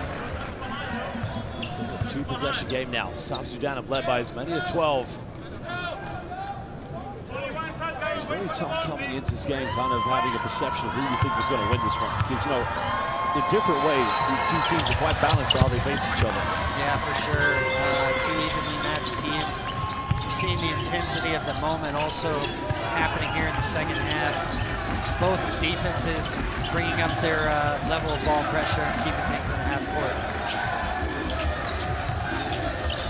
It's coming off the ball screen. Go for a reversal here by Isaiah Pinheiro.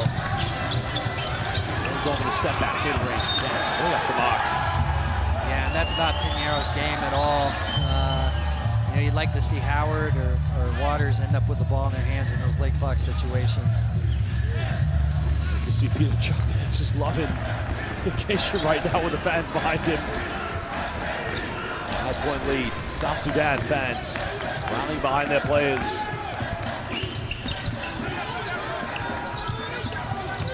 Goes to the ground. 10 seconds down. Jones down the middle. Made his last teardrop. And again, this guy at the moment is cooking here inside the paint. Yeah, I mean, he gets inside of there. He's going to finish that. You know, interestingly, they go back to the Spanish pick and roll, this time putting Amat in there instead of Jock. 2-3 by Waters. And he's been on fire in the first half. That's his first 3-point attempt here in the second. Right down the middle, bumps in the lane. Jones now, deep 3, takes it, doesn't get it. Nice transition out. Now we're down the lane. Good hands by Jones. Yeah, that's a great play from Carly Jones. Sprinting back, making the play on the ball without fouling there. Well, Romero, disappointed he didn't get the foul called. Well, quite a bit of contact there.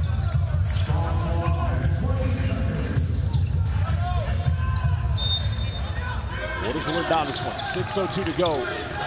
Puerto Rico trailing by 7. Sudan do have 3 team fouls, so Puerto Rico want to get the penalty early, and there's the final one. So any more fouls, and they will go to the free throw line. You see South Sudan staying with that aggressive hedge from their 5s here in the second half.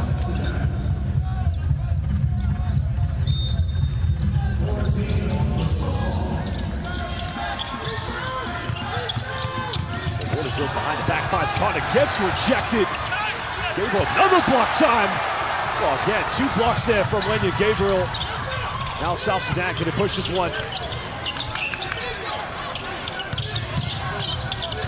Let's go baseline, but good recovery defense. Jones being heavily defended by Isaiah Pinheiro, and a foul has been called. Again, great defensive play down the other end by that man right there. I mean, he has become a solid insurance policy for South Sudan's defense. And he's on the ground. They need, well, there's a double-double. You can already see 17 points and 10 assists coming from Carly Jones. Yeah, huge blocks there from Gabriel. And, you know, you see Waters getting a little frustrated. He's really set up his bigs well to finish off these pick and rolls. But the more that they don't, I think he's going to be tempted to start forcing some of these perimeter shots. 10 seconds now for South Sudan. Jones going to the pick and roll with Gabriel. 1 second now. Jones step back, big 3. Doesn't get him. It's South Sudan trying to fight for the rebounds. Puerto Rico with numbers. They'll pull up for a 3 in transition. Thompson takes it way up the mark. They'll get another chance here. 5 minutes to go. Here we go, Pinheiro. And those foul calls. with some numbers. Up goes away. Condit says no in mi casa.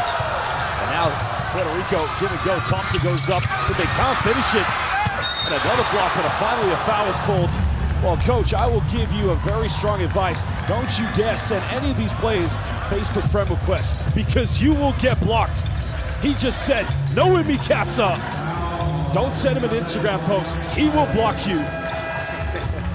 No, that's a tremendous level of rim protection, both sides. And I think if Puerto Rico could have that play back, Waters open on the wing there from 3. I think that's what he's telling Condit right now. Well, big free throws coming up for Ismael Romero. 4:44 to go. Remember, South Sudan, history's been made step by step, qualifying for the FIBA Afrobasket in 2021 and becoming one of the best teams in the FIBA World Cup qualifying for this 2023 FIBA Basel World Cup. But it would be monumental for South Sudan as a country if they win their debut game. No question, and the experience of having to grind out a win. You know, the first half, everything was falling for them. But this second half, when Puerto Rico brought that intensity, they've got a true taste of World Cup basketball. So great to see them handling this right now. Puerto Rico definitely need to protect their history, of course. Good steal by Thompson Jr. He's got Romero with him. He's going to go up with this one, and easy little layup there. That's a great defensive response from Puerto Rico. Patience needs to be the key for South Sudan. Puerto Rico's defense just need to keep coming up with stops. Watts made a few threes. He's going to be called. Oh, he pulled this one of Romero.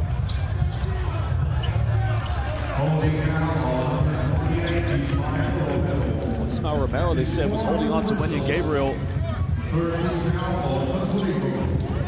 So now Puerto Rico with only one seat foul to give. Yeah, and that's 4 fouls on Romero, so that's a big call right there.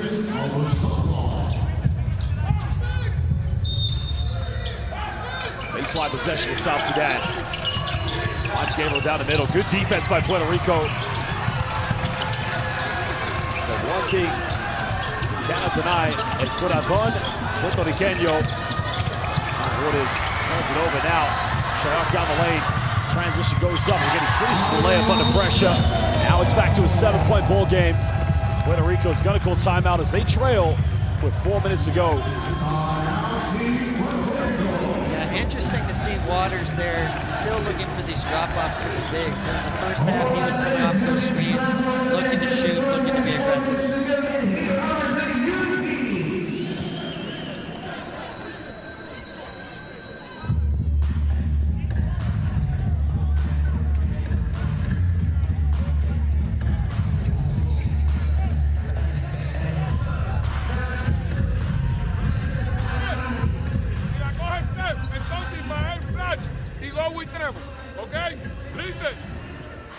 Here.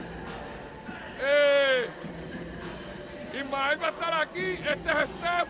Aquí está George con Piñeiro. Esto es un double drag. When he pass, back pick, and you go first. Watch this action. If we don't got open here, aquí está Piñeiro, Ismael y George. La tiene Tremo. 1, 2, 3 cortinas a Steph. Ismael a Piñeiro. En el otro lado. Ok.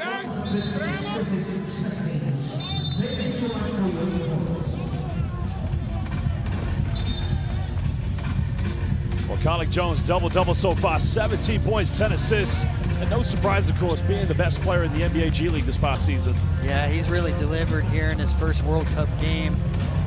Done a nice job of making the right plays when he's gotten downhill, whether that's finished for himself or finding his teammates. Well, good anticipation there in the first half, coming up with a couple of steals. It's been the 1-2 punch with him. And there, Wenyan Gabriel.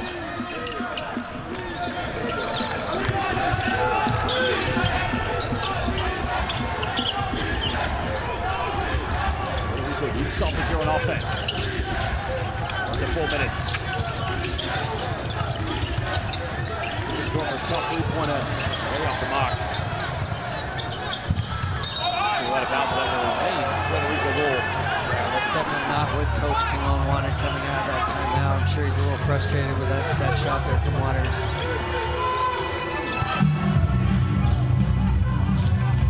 A big possession out coming up. 3:36. They do have 14 seconds, so time to get something in the half court. Trying to find Waters. Waters use the ball screen. Back to Romero. Romero down the lane. Again, a strong finish there. Yeah, great find. Great pocket pass from Waters. A tough finish there from Romero. That's what they needed from the veteran leader.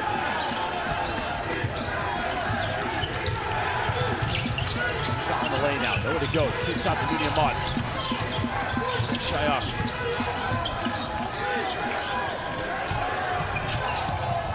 Penetrates. Nowhere to go. Good defense by Puerto Rico. Got to shoot it. 24-second violation. Great defense. Yeah, that's a big stop there. Jones unaware of the shot clock when it ended up in his hands, but they were a little rattled towards the end of that possession. Well, now it's got to be a big offense coming up here for Puerto Rico.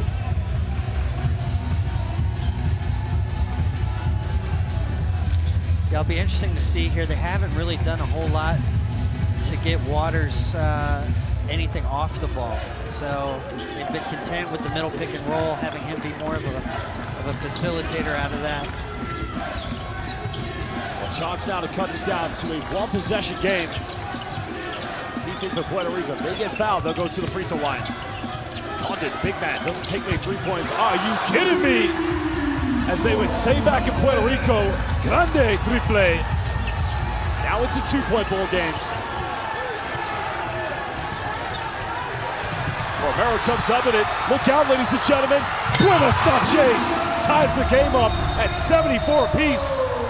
And all of a sudden, South Sudan's 7-point lead, it has disappeared. Puerto Rico fans, you can hear them all over the arena. They are letting their voices heard. Romero just said one more time, muchos gracias.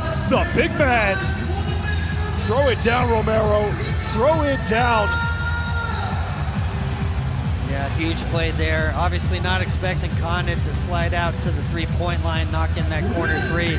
But here's where the inexperience of South Sudan is tested. They've led throughout the match. Things have been, flowing pretty well for them. Now can they come up with the big plays and stops when they need them? Tough shots he just made. Those are tough shots.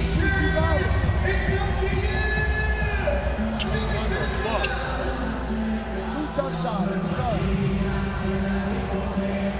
Pin down. Sorry. Pin down. Slip out. Leak, you gonna drive. You just screen your man in. You get down the lane. Go get the N1. Come on, we got a rebound and take care of the ball. Try again. We okay. Just walk it. Defense on 3. 1, 2, 3.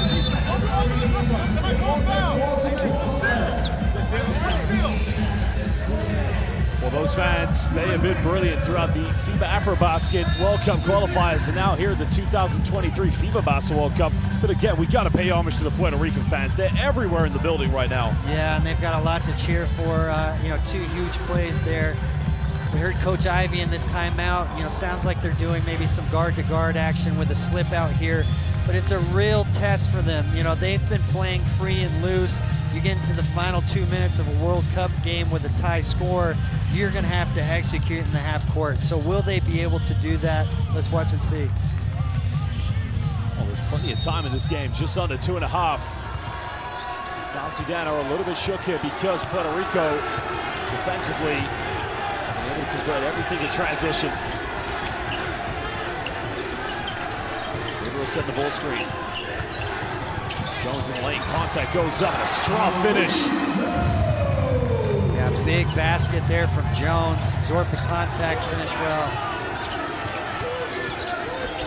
The confidence in Puerto Rico, they've done something they haven't done since the first half, which is tie the game up. Don't want to commit a foul here. Don't want to send Puerto Rico to the free throw line. Waters down the middle. Waters all the way. Waters gets fouled. He is so tough at breaking down the defenders. And I like the adjustment that Coach Cologne's made over the last minutes. You see Waters getting off the ball early so that he can get it back later in the clock and then make his play. You know, before that, they really were having him bringing the ball up and then going directly into the middle pick and roll. So it's a way for him to rest a little bit, also be a scoring threat as a perimeter shooter.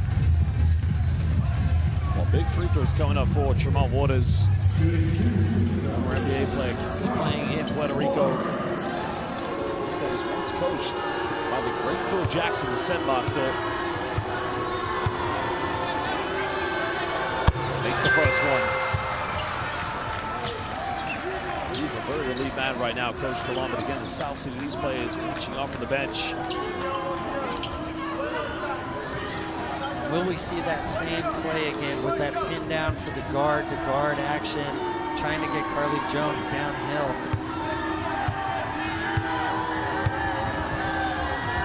Waters goes to the second free throw, missed it. Oh, could that come back to haunt them? South Sudan will get it back, even by 1 point. Been their key go-to player. Jones down. Here's another tear drop, and again, Congress just with a putback, and a foul is going to be called. So 2 free throws coming up for Wenya Gabriel. All the shots that Jones has taken so far. That one looked like he was going in, but just took a bit of an unfortunate drop, I guess. Well, you know, same play again with that guard-to-guard screen. And he draws so much attention there from the big that Gabriel able to slip in there for the offensive rebound. Well, big free throws coming up for Wenya Gabriel.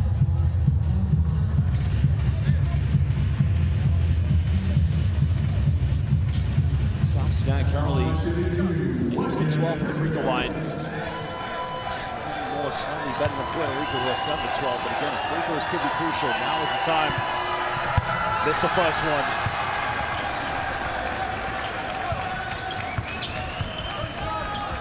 Puerto Rico, it's their last team foul to give, so any more times that they foul South Sudan, they'll also go to the free throw line. He's got to make this one. Missed it both. Well, Puerto Rico now with the chance to retake the lead, something they haven't done since the first quarter. 1:20 to go. 14 times they featured in the FIBA World Cup. 10 consecutive times they've qualified. Protecting their history against a team who's debuting. Waters down the middle. Waters kicks out, turns it over. Now Jones, wide open layup, and he's going to finish this one with no problem. Now it's a 3-point lead. And Nelson Colon's going to call timeout as his players. They had the opportunity time and time again here in the second half, Coach, but they just can't get over the final hurdle. Yeah, no, that's a huge play. Really good defense there from Amat. First on the heads, then trapping that second pick and roll. And again, you see Waters getting downhill and trying to distribute. It's hard at his size when he gets that deep to find guys to drop to. Well, it could be a monumental moment for these two teams, but let's go listen now to Nelson Colon.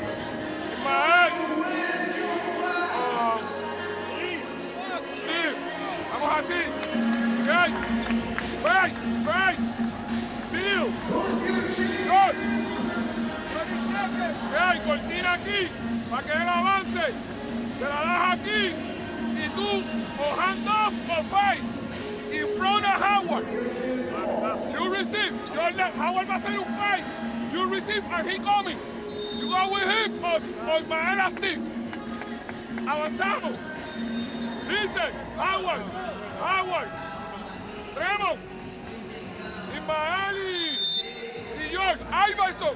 Listen. Iverson, hand off, George, hand off con Tremont, Flash, and Howard. Hand off. Well, it's now or never here for South Sudan and Puerto Rico. Hand off. Time and time again, South Sudan just making more and more expectations for themselves because that's just how great a team they are. But Puerto Rico, you know, you have to feel for this team. They just get back so close and close, but they just can't, as I said, I mean, I'm sounding like a broken record. They just can't take the lead. Yeah, you know, that turnover really was a tough one. They have, I mean, credit to South Sudan. They came up with the big stop when they need them. Expect Waters here involved in whatever action they've got. Out in the backcourt, Tremont Waters, Sunday Detch. keep Waters away from this one. Get the switch on defense. Deep three is up. Romero comes up with it. Romero goes quickly right back up. Now it's a 1-point ball game. And Puerto Rico's going to play this straight up, so South Sudan definitely is going to need to execute here. If they miss here, Puerto Rico would get a chance to win this one. Jones taking his time now. Pick and roll with Gabriel. That's Gabriel down the paint. Turns it over. Ahmad finds. Oh, baby! Throws it down with no regard. Ismael Romero. And again, he flexes the guns. Well, the veteran player, there was a defensive play. Thompson Jr. had it, and then one more time. That's good night, Puerto Rico. That is for you. Buenas noches. Romero time. He has delivered. The Puerto Rican mailman delivering on cue here. Could that be the victory? We will find out momentarily. Timeout to South Sudan. Yeah, huge play there from Thompson Jr. Rotated all the way from the opposite corner there to get the steal.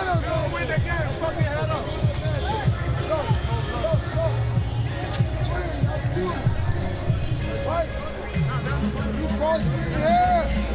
ball is taken out here. This is Peter going to the corner. Why don't you shoot that three? The ball is taken out. This is the corner. Do it again.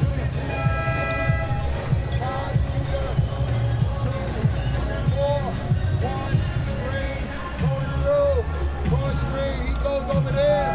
Peter's going through right there. The five is coming out. Get the ball in, get the ball in, get the ball in. And win on three, 1, 2, 3. South Sudan will get one possession here to win this game. Puerto Rico just need one stop. Puerto Rico don't want to foul South Sudan because it will send him to the free throw line. He's arguably been the best player so far for the South Sudanese players. But what do you say, Coach? Who's getting the last shot? Well, I think there's no question they want the ball in Carlik Jones' hands. I think it'll be interesting. They've got Peter Jacques back in the game. Hasn't missed a shot all night.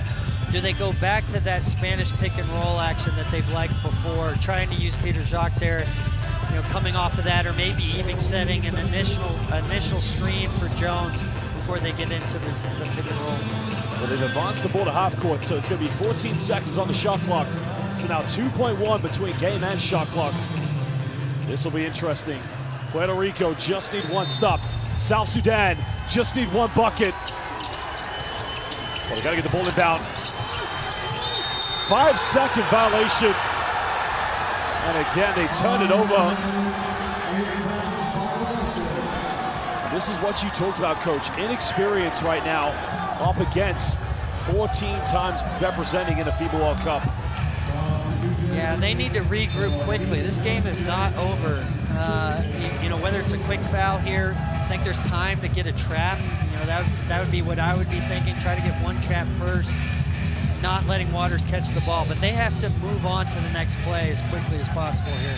Well, Nelson Colon taking off Ismael Romero, putting every single great free throw shooter on the floor because he knows that's what's going to happen. They're going to get fouled right away. The timeout was called, but I think Nelson Colon doesn't want to allow South Sudan to get set on defense. But yeah, no, they have. They called this one. Oh, what a dramatic change. South Sudan have led through the entirety of the game. Now find themselves down by one and have to get something defensively. Well, the tables have turned. Yeah, and you know, the biggest thing is just your mentality right now. You know, you've had such a tough final minute up until this point. You can't let that distract you from the task at hand. It's still just a 1-point game. So even with a foul, it's a one-possession game. So they got to regroup, find a way here to force a turnover or foul the shooter that they want, and then have that play ready for the other side of the game. Like this. Like this. Okay? Howard. Here. Steve. George! Be down! George! Be down, Howard! Well, big moment coming up in this game. Steve! George! Saka Howard! Seal! Trevor! Flash! Get it! those Puerto Rican players, resilience, collective nature, the brotherhood of them, having trailed by 12 points, but found themselves back in it. Now they just need to get the ball inbound. Maybe they advance this one as well. Now, if they advances, it should be still 14 seconds on the shot clock, I believe. It should, and that's an interesting decision. You know, probably leaving 2 seconds, not quite enough to not foul in that instance. So I think that's why he's going with it. But it definitely comes into play now whether or not you'd want to foul.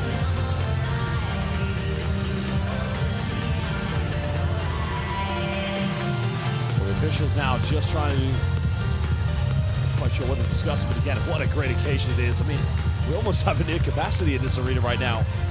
Yeah, and they're getting a treat here. You know, the last minutes of this game, seeing the experience of Puerto Rico shine, and you know, a little bit of that inexperience for South Sudan biting them.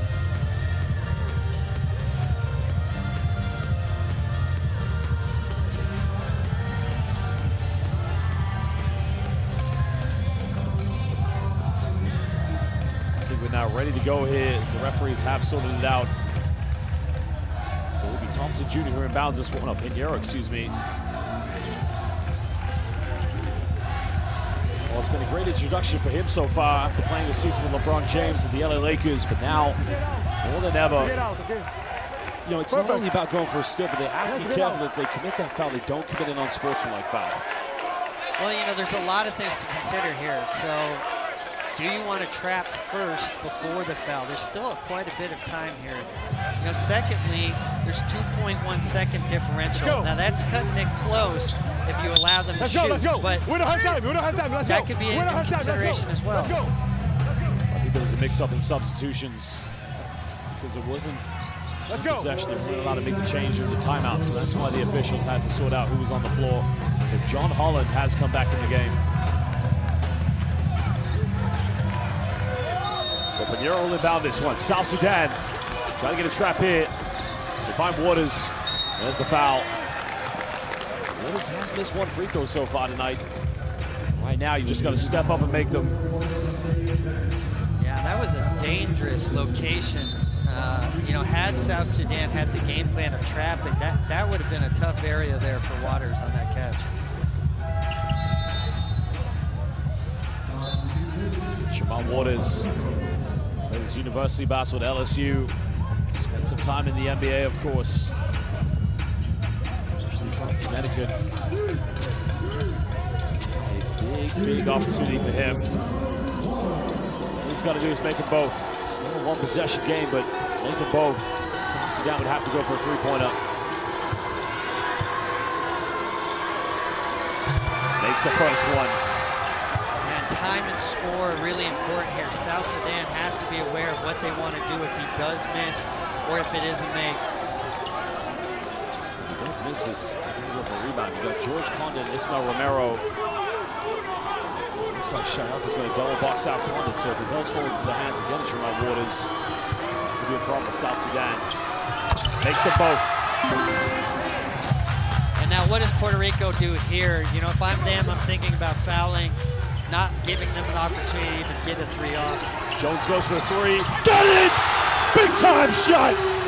Dr. Jones delivering big time for South Sudan, but Puerto Rico have time. Jamal Waters, one shot, fades away. Hail Mary doesn't get it. We are going into overtime. Coach, Frost, no, they called a foul. A foul has been called. So Puerto Rico are going to get 2 free throws. Now, Locatelli is going to talk this over. Locatelli will have one word. Yep, the foul's been called. Yeah, that's tough. You know, we'd have to see the replay. They're going to review this. Yeah, they're going to take a look at this. But you know, any game that ends with a call is always tough. We need a light. No, go to the light. Go to the light first. Is there a foul there? Here? No. The light. Shot came from Jamal Waters. Thompson Jr., the no contact there. Maybe there. Well, it's possible. All color, Dina? Light, off light. The contact was here, yeah, I know. It's here. 0.3. Okay. Which contact? Go ahead. Go ahead. Go ahead. The contact is now. Now. Yes. Go ahead. Go Which contact is from? 0. Now is the contact. 0.3. Okay, Let's okay, go. okay. Let's go. 0.3, 14. So it looks like they're going to go with a foul. So the foul has been given. So 2 free throws will be coming up. Now it's going to be Ismael Romero. Okay, 0.3 on the clock. For South Sudan, they don't have any timeouts to give. Let's go, guys, on the clock. Yeah, well, you know, Romero 0 for 2 from the line so far in the game. If I'm South Sudan, I'm thinking if I can find a way to get a cheap foul on this end, you know, maybe try and exaggerate something, get something on a illegal blackout, something along those lines. But to your point, without the timeout to advance, if he makes one of these, it's going to be hard to come up with anything. Well, if he makes the first one, I would just miss the second one on purpose, because at that point, there's no time left to get anything. Big free throw. Doesn't get it. Well, Romero's got to hold his nerve here. He can win the game with this free throw. All he's got to do is make it. South Sudan fans trying to put him off. Can he be a hero? Missed them both. Well, as the great Rasheed Wallace would say, the bull don't lie. And you got to feel for Ismael Romero because he's one hell of a professional, but we have got OT. Yeah, and I think, you know, as you said, you'd hate to see the game end on an official's call. So, you know, great opportunity for both teams. South Sudan especially, a little bit rattled there in the last minute of that game. The opportunity to regroup, come out with a little bit more composure here in overtime. Well, definitely a tough play, but again, we're going to show you as we head into overtime. I don't think we're ready for overtime right now. Well, I mean, there's so much to digest from that last minute. So, you know, obviously South Sudan, 2 big plays to allow Puerto Rico to seemingly have control of the game. But then on the other side, Puerto Rico choosing not to foul. Carlik Jones here, able to come off that screen and pull up with a pretty clean look from 3. That was a big time three-pointer that gave South Sudan the hope to stay in this game. So their hopes were crushed moments later when they thought they were going to be 2 free throws to win the game. Ismael Romero, one hell of a professional, unable to make one of the 2 free throws. Yeah, and that's a tough position for any player to be put in. Obviously, shooting not one of Romero's strengths.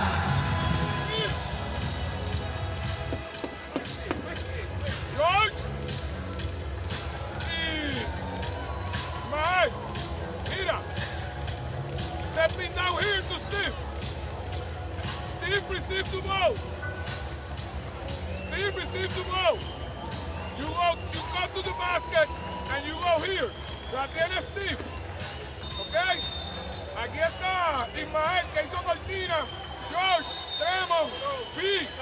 Same time. Last pick. Well, this is where heroes are made. Kings of Africa. My word, if they made a name for themselves. They have been the talking point of all international basketball. The progression of this team has been so quickly in the last few years. I mean, really, it started with qualifying for the AfroBasket and the great performance they had there. There were no expectations, but once they jumped into the FIBA World Cup qualifiers, I mean, it almost seemed like nobody wanted to play against South Sudan. Yeah, there's no question. And you know, for a lot of our viewers, probably like not understanding the history of South Sudan, you know, as short as 6 years ago, South Sudan wasn't even making it to the final round of African qualification. So this is a huge step forward in a very small amount of time. Well, the urban legend in basketball always says the first team who scores in overtime usually wins. Orders now. Deep three is up, can't get it. Big rebound by Wenyan Gabriel. They have numbers here. So slow this one down. Remember, the foul count will stay the same. We'll go back to 0 here in overtime. Jones down, hesitates, goes in, doesn't get it. Really big there for both these 2 teams, but again, unable to capitalize.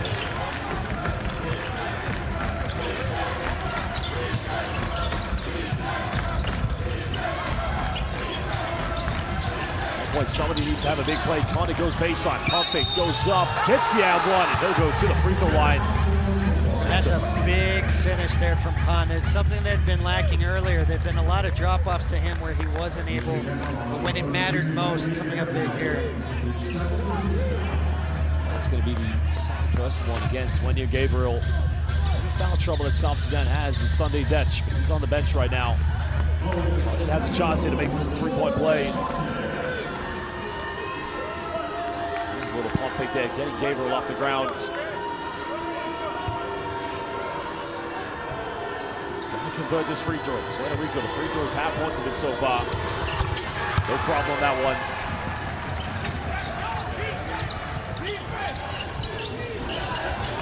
South Sudan needs something. Confidence. Easily be gained and easily be lost here in overtime. The three right away, doesn't go for it. Gabriel gets a rebound. And turns it over. A sloppy turn, but now Puerto Rico can run with this one. Well, deep three in the corner is up. Three is good, and now it's a 6-point ball game. Yeah, great transition there, finding the corner three for Thompson. Well, they need a response to this play. Udi Mott tries a three. He puts it up. Way off the mark. Can't get it. Pinheiro secures it. And the foul is going to be committed. The Puerto Rican players aren't going to argue whether that should be an unsportsmanlike. They're just happy that they're going back to the free throw line. And this is the composure part we've been talking about.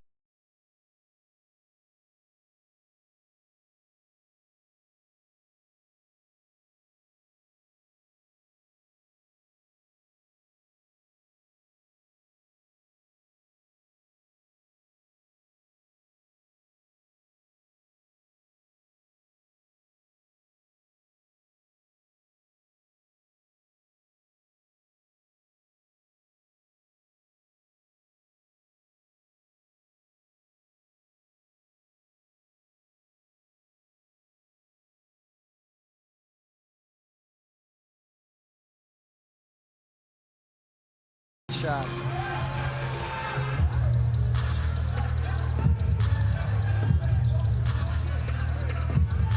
George Condit stepped up to the free throw line on the first and one. Made it a 3-point ball game. Now Ken Thompson Jr. deliver here. Free throws have been a bit of an issue in this game so far for Puerto Rico.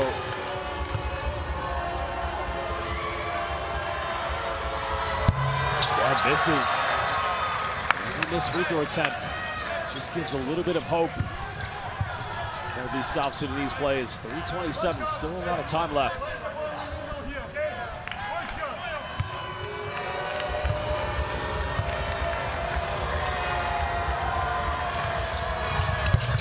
Makes the second one now. 7-point ball game to Puerto Rico.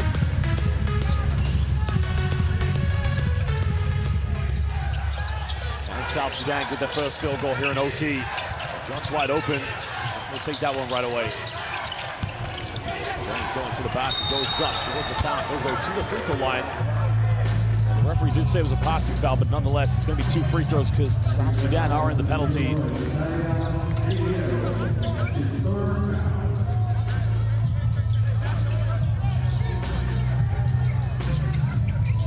That's a body check almost. Yeah, clearly hitting the body there, but that's what you want if you're South Sudan. Get the ball in Carlik Jones's hands down the stretch. You're going to live with his decision-making at a middle pick and roll.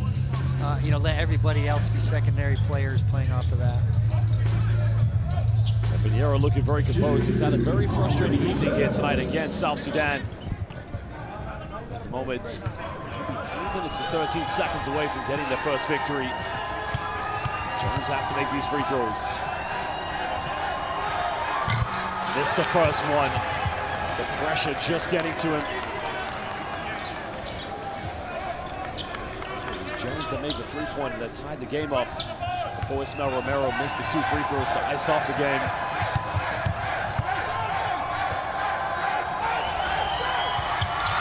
Makes the second one now. 6-point deficit. When Gabriel is coming back in. So it's interesting now. They're taking off Nuni Amon. Keeping on Dang as the power forward. So Shayak, Sunday Detch, and Jones. backcourt for South Sudan. And I'm wondering if they've got some full court trapping or pressure here. That's the reason for the substitution. And sure enough, you see them in a 2-2-1 here. There's the reach in. It's going to go out of bounds. Again, I've liked about Pinheiro since, covering him, playing for Dara Shafka. He's not the most emotional person, so he doesn't always overreact when he doesn't get his way. Yeah, Pinheiro, somebody unfortunately I've had to coach against several times. Just the epitome of solid. Could have come up with a steal there. Goes in the lane, doesn't get it. Romero the offensive board. Thompson, another deep three. In and out, can't get it. South Sudan just can't get an offensive rebound. How many times they scrambled on that possession? Rico surviving. What is Thompson? Can he go for another one? And again, he gets it. And that's a big-time three-pointer. And that makes it a 9-point ball game. Yeah, Jones coming off that corner a little too much there. He's going to be pulled on the ground, but Jones will go back to the charity stripe. 2:30 to go. Well, he has delivered big here in OT. 2 3-pointers from Thompson Jr. Yeah, and let's not forget, too, his contributions in the last 2 minutes of regulation. So the big steal and the drop-off being a key play in that moment.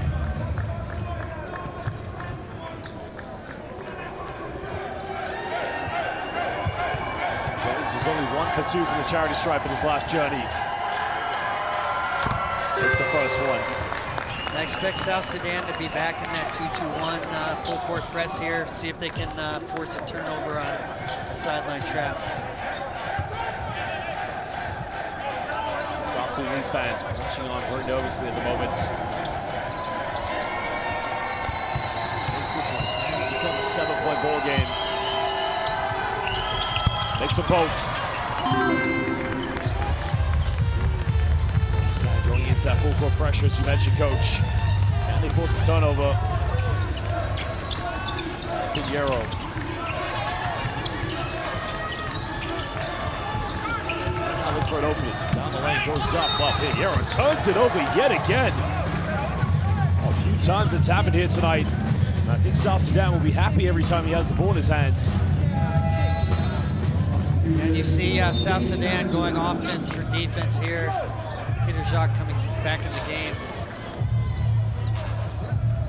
There is the great Luol Deng, former Duke University Blue Devil, also played for the Chicago Bulls.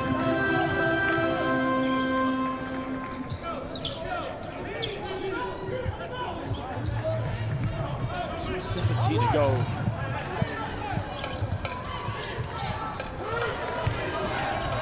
Definitely need something here.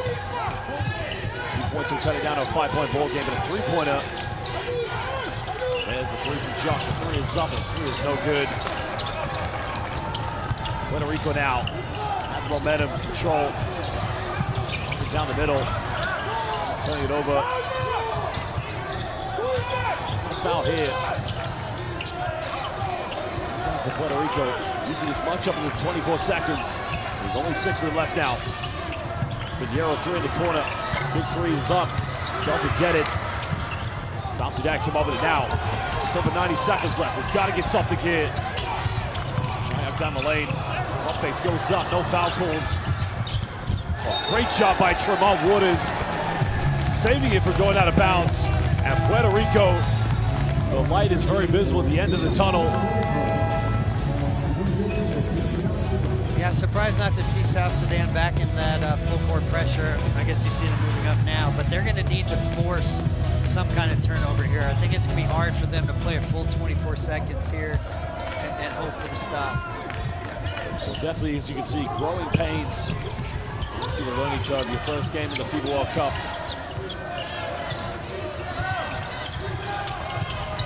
Dutch has 4 fouls. He gets up another one. He's going to be fouled out. Waters on the lane. On Thompson, 2 threes in overtime. Doesn't get it.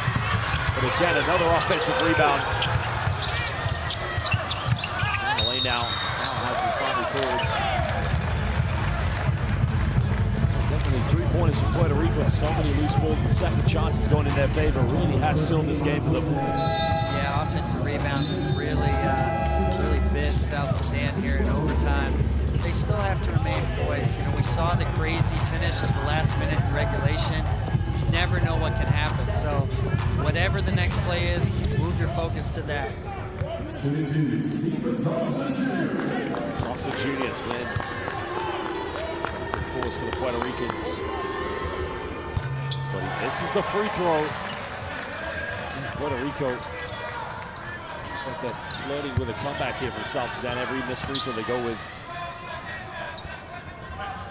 You never say never in international basketball. If you don't make your free throws, you're just inviting them a chance to get back in.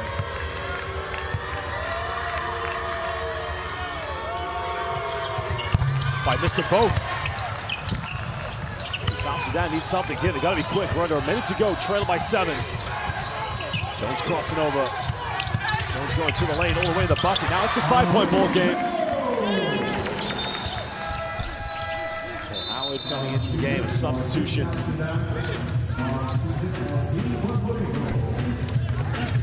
That's a tough play there by Jones. 32 points in the game. He has just been terrific. Yeah, he's delivered. And the substitution, though, allows South Sudan to pick up full court.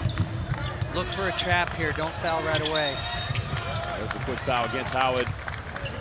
Right off the bench, but he's a very good shooter. All he's got to do is make these free throws. I don't think that's what Coach Ivey wanted there. You know, you want to see if you can force a turnover. Use a little bit of that clock initially for the turnover.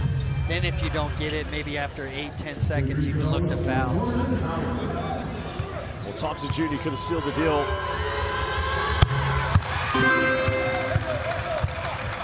Howard makes the free throw. They definitely look back in this game and think they could have won this for sure, but it gets tougher, of course. Makes them both. Coming back into the game for Howard. That's a smart choice there by Colon, putting him in just in case, you know, you have as many free throw shooters on the court. Yeah, not just the free throw shooting, but the ball handling as well. Jones now spinning defense. Goes up for 3, puts this one up, can't get it. South Sudan come over the rebound again. He's going to be committed, so 2 free throws coming up for South Sudan.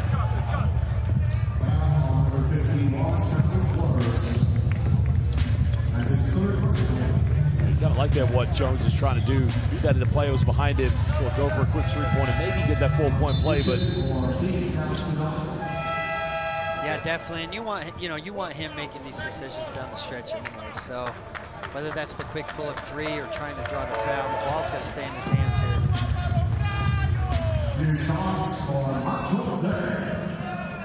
Well, Dang has to make both. And with 38.9 seconds left, they have to get stops. Makes the first one.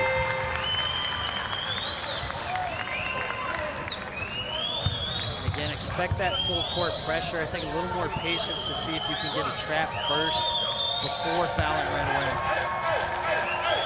I think this one is back to a 5-point game, but to deal with the pressure. Makes them both. And Nelson Colon bringing Howard back in for Romero. Offense for defense.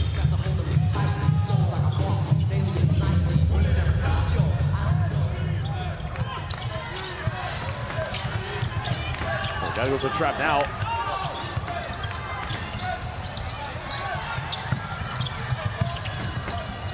They fouled Thompson Jr. because he missed 2 free throws, but now they fouled a very good shooter. So Jamal Waters will step up to the charity stripe. Yeah, I think, you know, even Pinheiro, when he came in there on the middle flash, was probably the guy that you would want. And that's how you want to do it. You know, you want to be trapping initially, especially with Howard and Waters being the primary ball handlers. If you don't get the steal out of that trap, though, then you need to foul right away. Well, Waters made his last 2 free throw shots. All he's got to do is make these ones.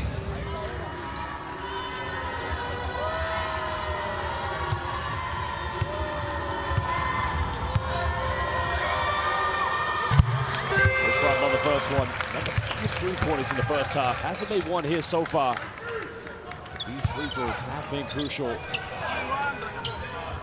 for the release, please.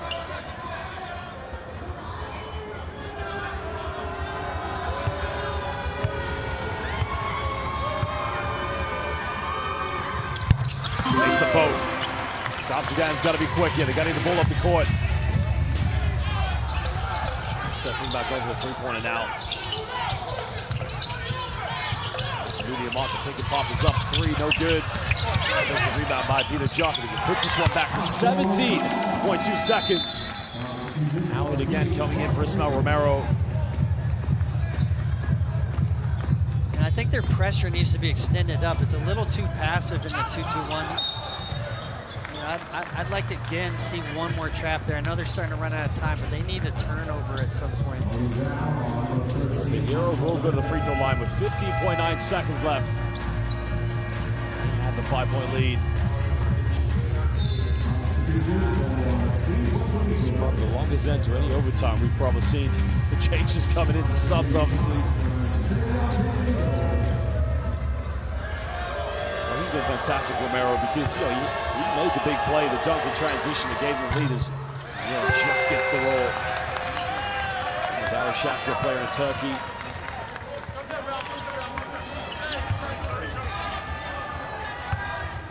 Just telling the referee to wipe the ball off. Yeah, this is really a huge free throw. If they can make it, 3-possession game, I think with this amount of time, it's going to be pretty hard.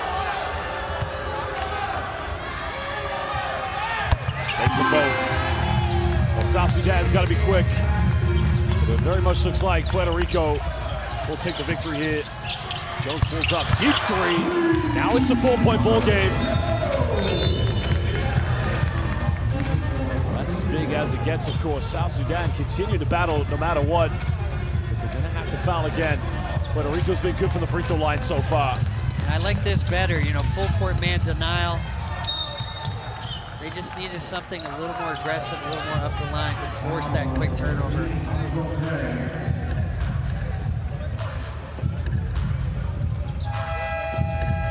Well, Howard going back to the free throw line. They've been 6 for 6 so far in their last 3 trips. And again, that is why free throws are so important. You just make your free throws. In a case like this, you get yourself the victory.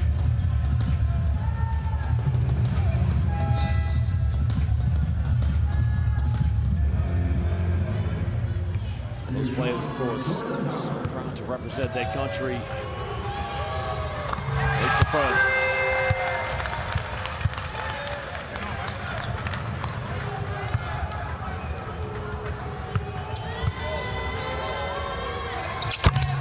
Takes them both. 6-point ball game. You got to think they got to go for a 3-pointer now to try and cut it down to a 3-point ball game and hope that if they can come up with a steal or foul South Sudan, foul Puerto Rico, at that point would have to be 2 missed free throws, but they got to be quick now. I'm going to go for Shayok. Well, foul's been pulled, so 3 free throws coming up here. This is interesting. Well, it shows the importance of the last free throw made. Had it been a 5-point game, you get the 2 free throws, intentionally miss that last one, you never know what can happen. Even in this scenario with it being the 2 possessions, I think he needs to make all 3. Then you pick up full and hope that you can get a steal off the inbound. Makes 3 of these would cut it down to potentially a 1-possession game. And as you said, they would have to get a steal or a quick foul. And a glimmer of hope that free throws will be missed. Makes the first one.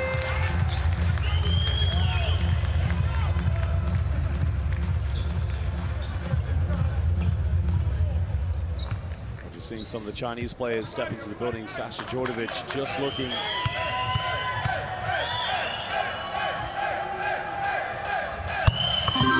Now it is a 4-point ball game. Even the Puerto Rican players, they can't even look on right now.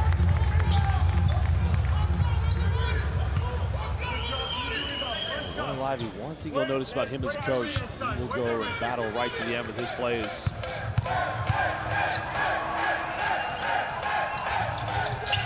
38 points for Dr. Jones. So now it's got to be a quick foul or a steal. Hopefully a steal, then you get a 3-point shot off.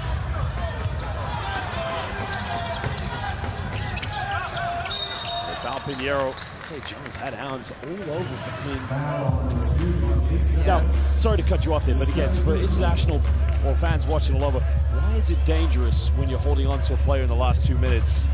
Well, absolutely. You know, if he's called for that foul before the ball is inbounded, then that's going to be 1 free throw plus the ball. You know, Pinheiro doing a great job, though, using his size and physicality to hold Jones up there.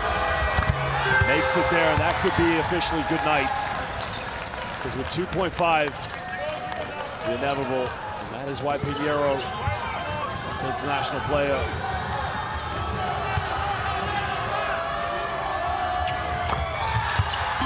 it's going to be a huge win here for Puerto Rico. And to all of our fans back in Puerto Rico, we'd like to thank you for joining us at the end of this one. Puerto Rico win 101-96 against South Sudan in their opening game of Group B here at the 2023 FIBA Basel World Cup. Well, it was a phenomenal game. In the end, it will be the Puerto Ricans who take the victory. They can celebrate. They can have a fiesta here tonight. Oh, great game, Coach. Yeah, unbelievable game. You know, we had a feeling coming into it, 2 evenly matched teams. Both teams wanted to play up-tempo, and the score is a reflection of that. Tremont Waters, phenomenal performance of 5 3-pointers in the first half, but we've got to talk about Carlik Jones. 38 points, 11 assists. I don't think he gets any better than that. Yeah, what a World Cup debut for him. You know he's going to have the ball in his hands quite a bit and have to handle that scoring load, and he really delivered today. Well, those players, they came here, they performed well, but again, experience paid off. More games to come. They still have to play China. Well, both these teams have to play China, and they have to play Serbia too. You know, South Sudan would have set their expectations high. Look, we know we're up against a great team such as Serbia, Puerto Rico, China. But why not us? Why not now? But now they got to think about, well, now we have to fight for that second spot. And that's it. You know, not only that, but the consideration of being the top African team. So this is a tough loss for them. There's no question about it. But they're going to need to regroup quickly and understand the task at hand. South Sudanese players rallying together. The Kings of Africa get the final word. They've got to put this game behind it, put a line under it, and move on to the next one. We will show you some of the top replays from this game momentarily, but big-time play from Isaiah Pinheiro, Ismael Romero, George Condit. Collectively, the Puerto Rican players, they delivered in the end.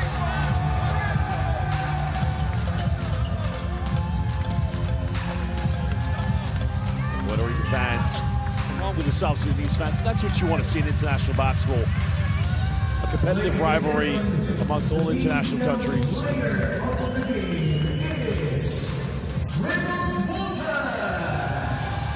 Tremont Waters winning the MVP award after his phenomenal performance. Again, he kept Puerto Rico in the game at the beginning. Yeah, no question. You know, with South Sudan just completely on fire from 3, he kept this lead from really ballooning to something huge going into the half. Well, here are some of the key replays from the game. 38 points in that match. He was phenomenal. Shaking the bacon in and around the defense. Best player in the NBA G League, but Tremont Waters, the behind-the-back pass with a block there, but the follow-up by Pinheiro and a double block.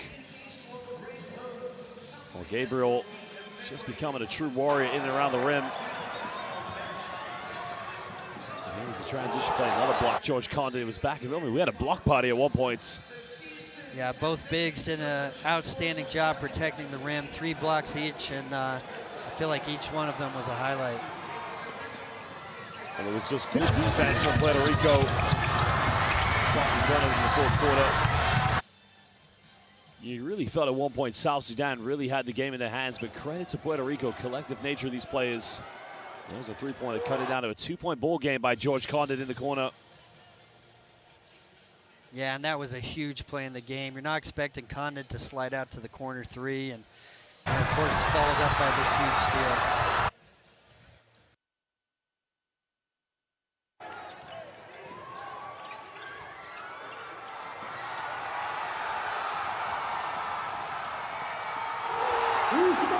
Yeah, and that right there, the play of the game, the steal, the great vision, and the finish there from Romero.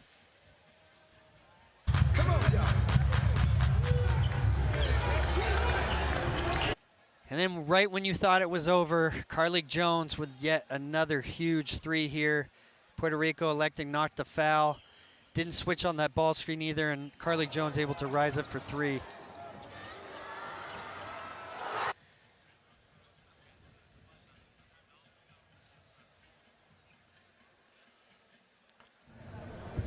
And that's it from here. What an incredible first game here in Group B as Puerto Rico guts it out in overtime for a big win versus South Sudan. Coming up next, Serbia and China.